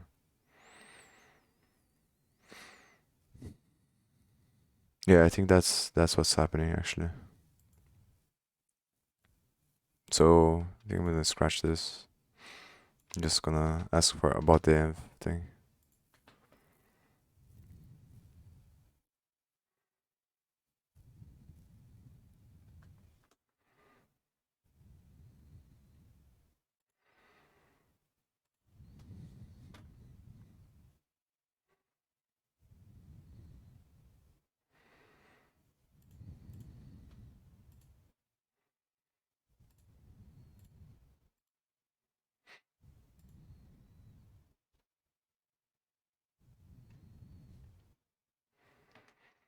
Yeah, so now I think I'm pretty confident that it is the scope actually.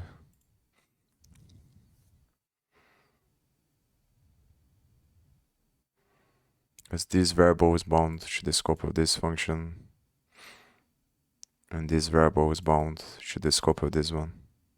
And that's why it doesn't matter that is the same name and is a const. And they both do the same thing but with different methods.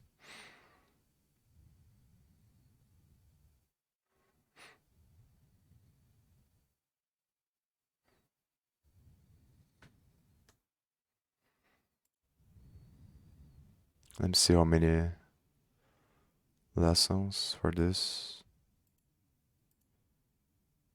section. So there's only one more.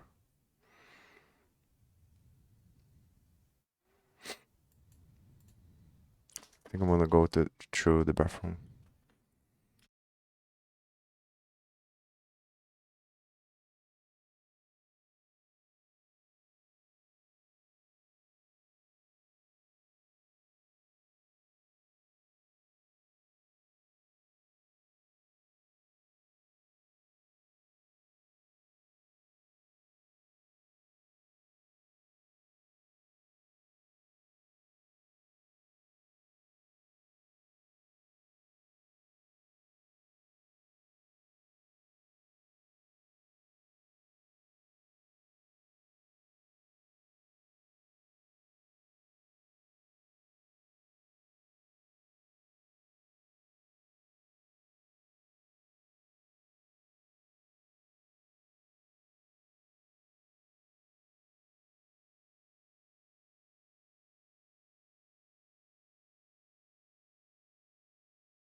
So I guess this value here is only used here, and it really doesn't matter after that. Getting data from the user. Awesome, we made it. We've deployed our website, we've deployed our contract. We've connected our wallet. Now we need to actually call our contract from our web app using the credentials we have access to now from MetaMask. To start, we need to get the user's domain name and what data they're going to store. So let's do that.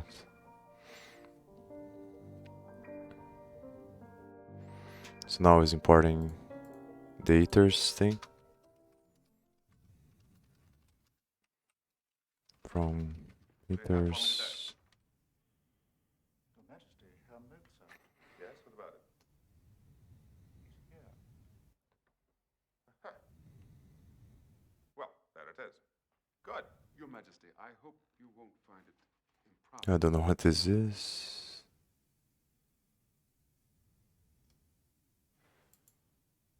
Let me just change the music.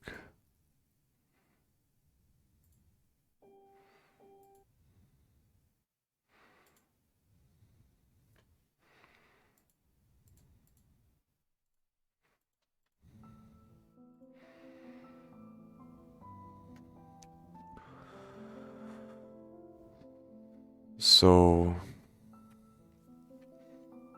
write the domain you'll be minting. Const.io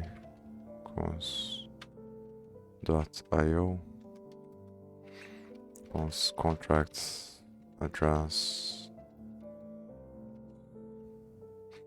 Then I need to get the address of the contract.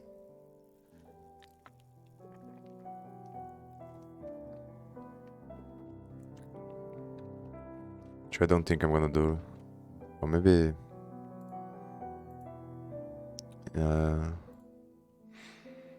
since it's probably on my history, I'm gonna get it.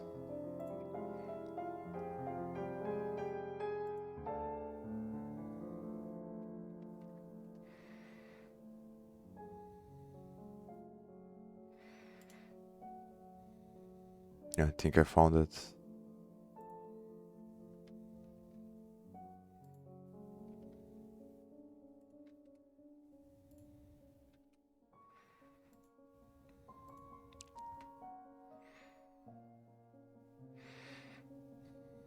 So use state now const. I think I'm gonna copy this comment.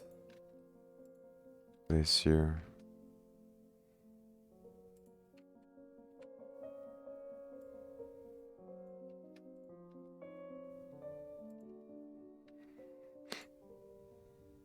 So it's making the same functions that existed on the smart contract of domain record. This part I think is the same. The same.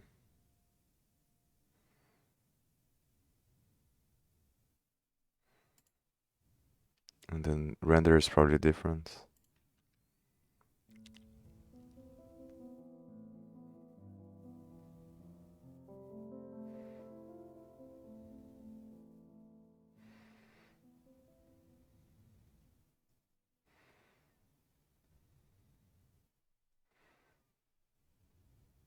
Oh, it's actually wrapped inside of a function now.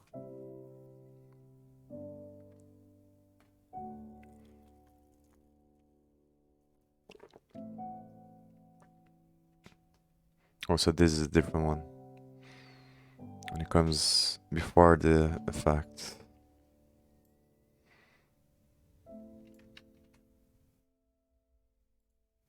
So here.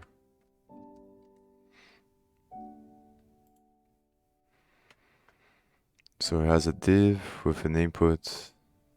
The value is domain, which is probably the use state stuff. Yeah. Then on change is gonna use the function to set the domain to whatever the value of the input is.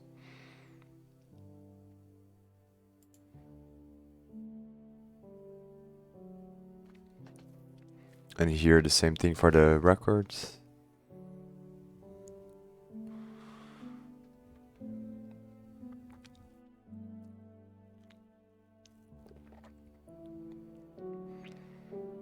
So let me change this description.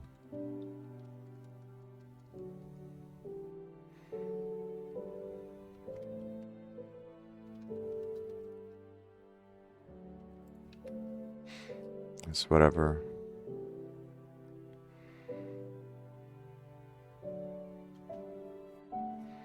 And now these buttons are probably gonna receive the functions that activate the contract, I think.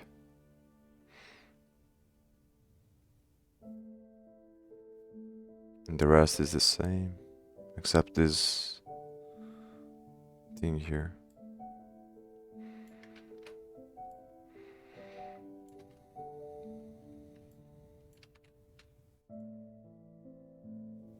And this is also... Oh, it's correct. This one is the one that is incorrect.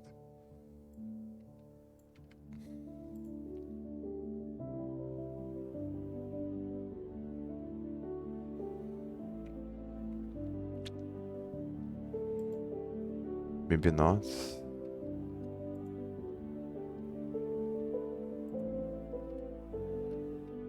Oh, there we go.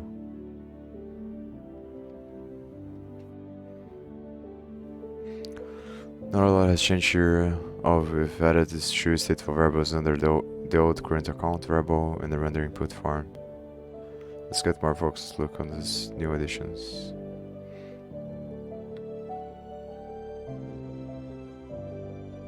The end syntax might look a bit weird. All it does is return the render function if the condition before the end is true.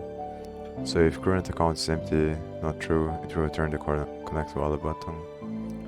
The render input form is pretty standard React block that uses input fields tied to stateful variables. If you take a look at your app, you'll see the input fields. Note, the mint button doesn't do anything right now, this is expected. So now it's gonna talk about the functions for putting on the button, so that you access the contract probably, and it's probably gonna use the ithers library to do that.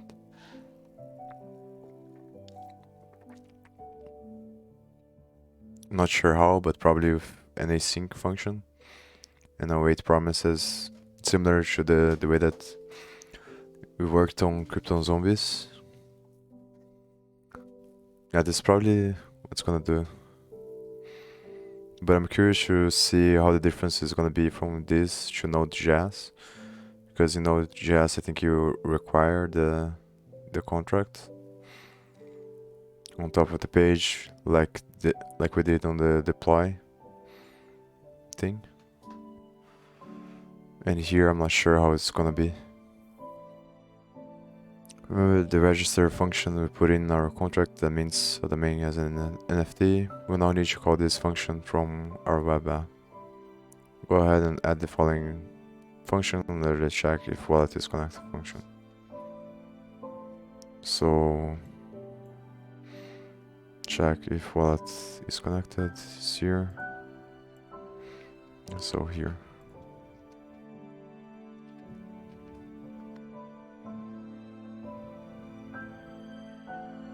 So this is the entire function here, I think.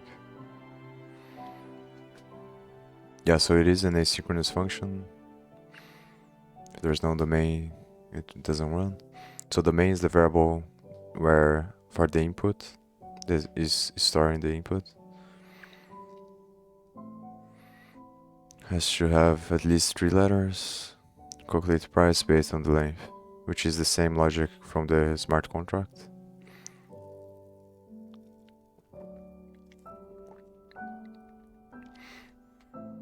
Then const Ethereum window, if Ethereum const provider, so guess the provider using the object, which is probably the MetaMask stuff. And then this one I think I saw as well, either here or on the Crypto Zombies thing. I think it was here actually, from some library that I don't remember really well what it does. Get signer. I think it was from Open Zeppelin or something like that. And you got the address of the account, probably that's what it does. Then, yeah, here it creates the contract object, contract address. Where is this?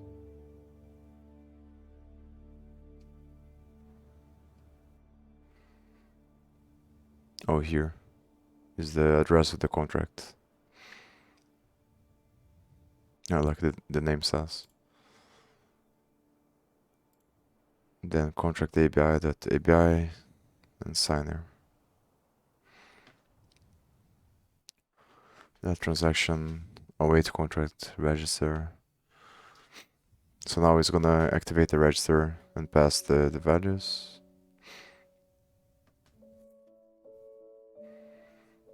Using the price, which is determined here. And this is an if else statement logic. So if domain length equals 3, then 0.5, physical 4, 0.3, and now it's 0.1.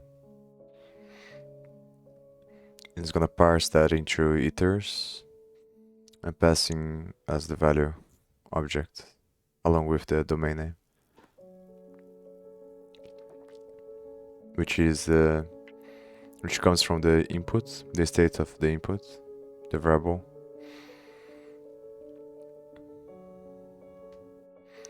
Wait for the transaction to be mined. To check if the transaction is successful, then set the records and wait. Yeah, reading this stuff is pretty easy, but if I was going to come up with these things on my own, I'd probably struggle a little bit to remember all this. I'm definitely not gonna remember, but yeah. Even to think about the logic on your own is probably harder.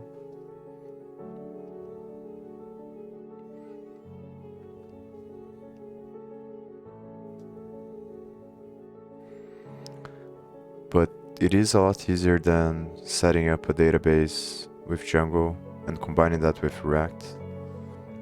At least from what I know so far.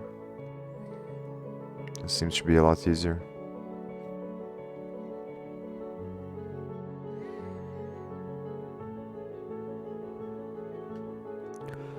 There's a library that helps our frontend talk to our contracts. Be sure to import it at the top using import ithers from ithers.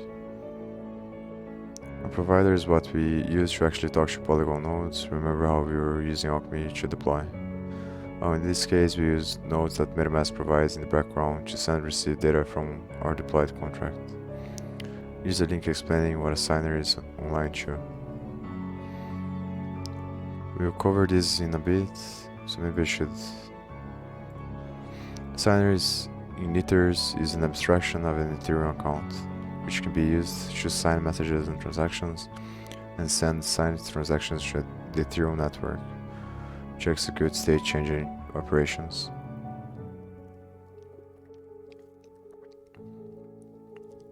The available operations depend largely on the subclass used. MetaMask can send transactions and sign messages, but cannot sign a transaction. The most common signers will encounter are wallet, which is a class which knows its private key and can execute any operations with it. JSON RPC signer, which is connected to a JSON RPC provider subclass and is acquired using getSigner. So it's pretty much the provider, which is an abstraction that can send transactions.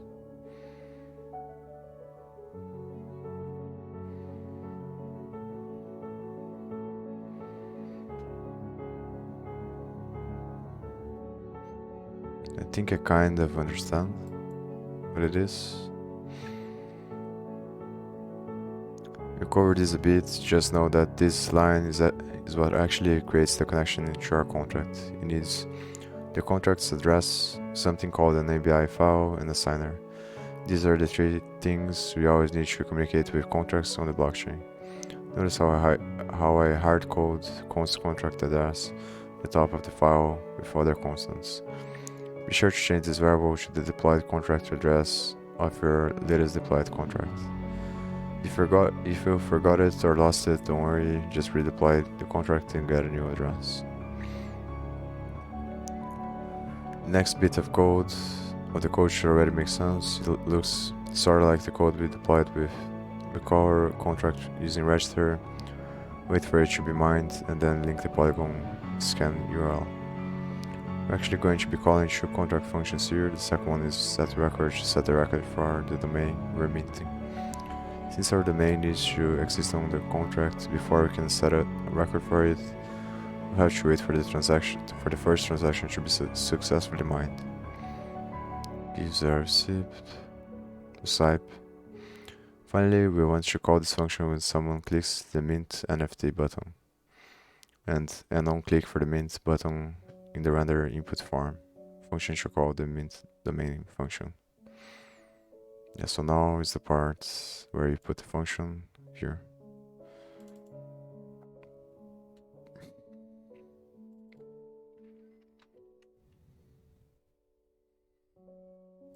So what about the other one?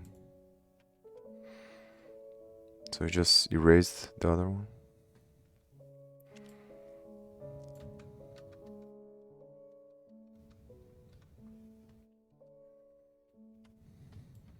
Scan. Note you still see errors and the mint button won't work. Explaining all this ABI stuff, please give it a watch. So ABI is abstract binary interface and is the place where you put the function declarations. And I think is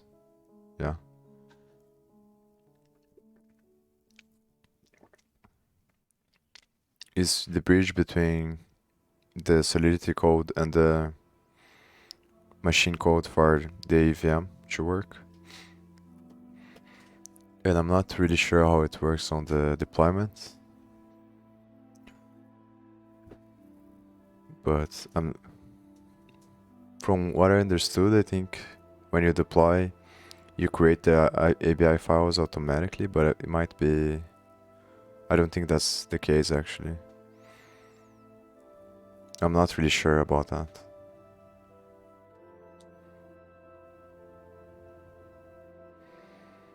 Since this explanation is from another project, the file names will be different. So when you compile your smart contract, the compiler spits out a bunch of files needed that lets you interact with the contract. You can find these files in the artifacts folder.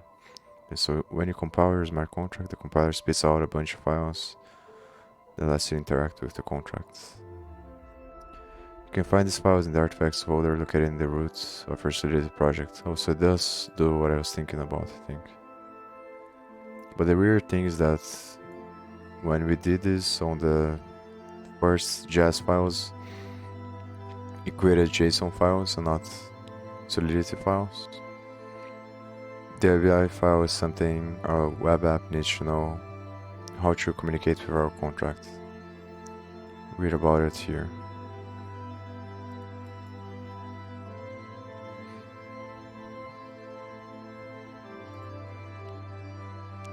The contents of the ABI file can be found in a fancy JSON file in your Hardhat project.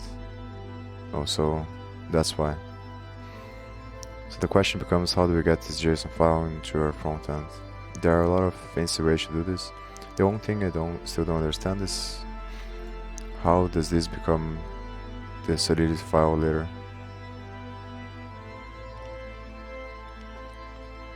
Because doesn't the ABI has to be in .sol format? But we are going to use the good old copy and paste method for now. Copy the contents from your domain.json, domains.json, and then add to your web app. We're going to make a new folder called utils under source. In that folder, we're going to create a file named contract.abi.json. So the full path will look like source. So I'm just gonna do this. So a new folder. So a new folder in source called utils. Also, it's already here.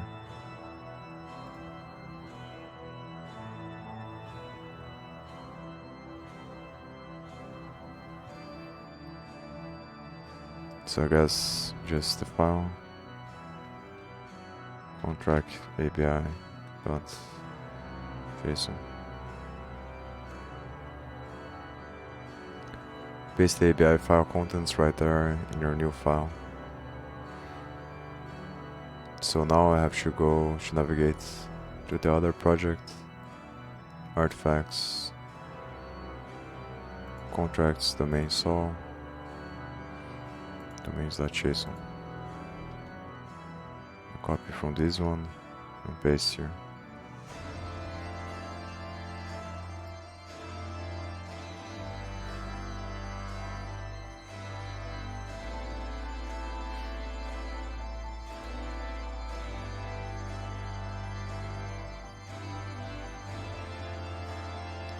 Paste the API file contents right there in our new file.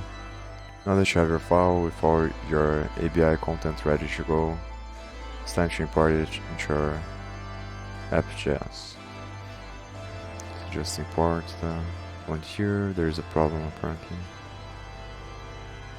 So maybe I erased a div by mistake. So now it's good. And I import here.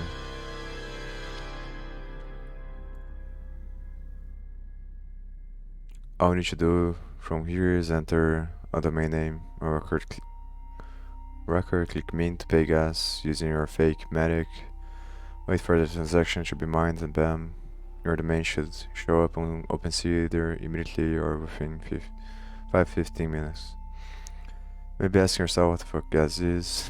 I'm not going to answer that here, but you can start researching here. Should be able to go and actually mint a domain NFT right now, right from your website now. Let's go. This is basically how these NFT minting sites work, and you just got it done yourself. Let's say you want to change your contract. You need to do 3 things. We need to deploy it again. We need to update the contract address on our front end. We need to update the API file on our front end. People constantly forget to do these 3 steps when they change their contracts. Why do we need to do all this? Well, it's because smart contracts are immutable. Yeah, so every time you change the contract, you create a new one actually. And then you have to change the stuff on the front end because of that. And then you have to compile first, so you get the API, the correct API, and then you copy the content from the JSON there.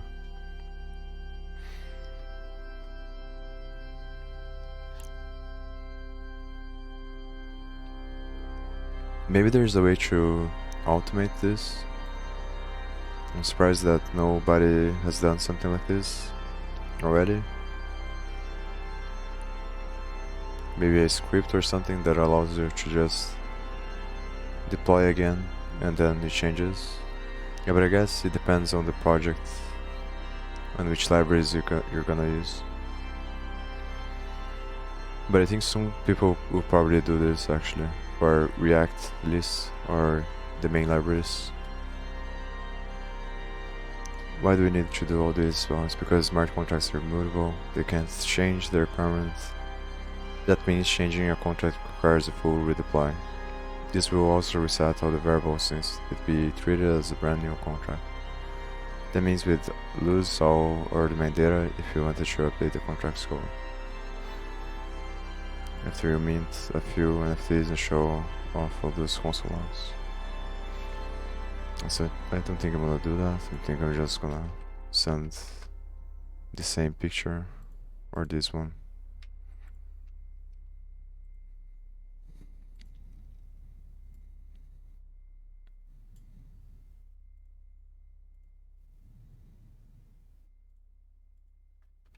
So 7.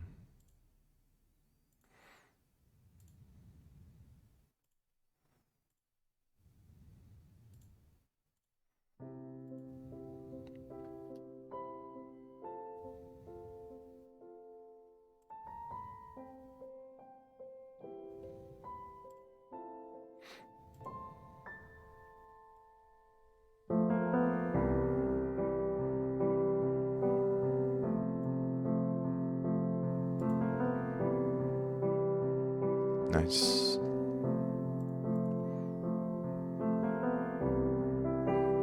So maybe this is a good place to stop, actually. So I'm halfway there. I think I'm gonna take a break. I might come back even today to try to finish this. Because I'm probably not gonna stream tomorrow.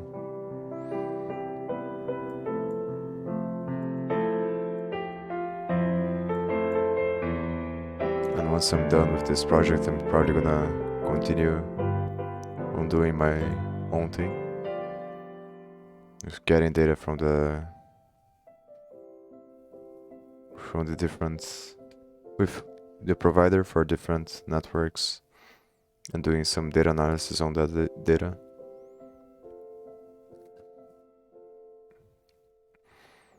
And then maybe I'll think about creating a website like this to display the data somehow or something like that.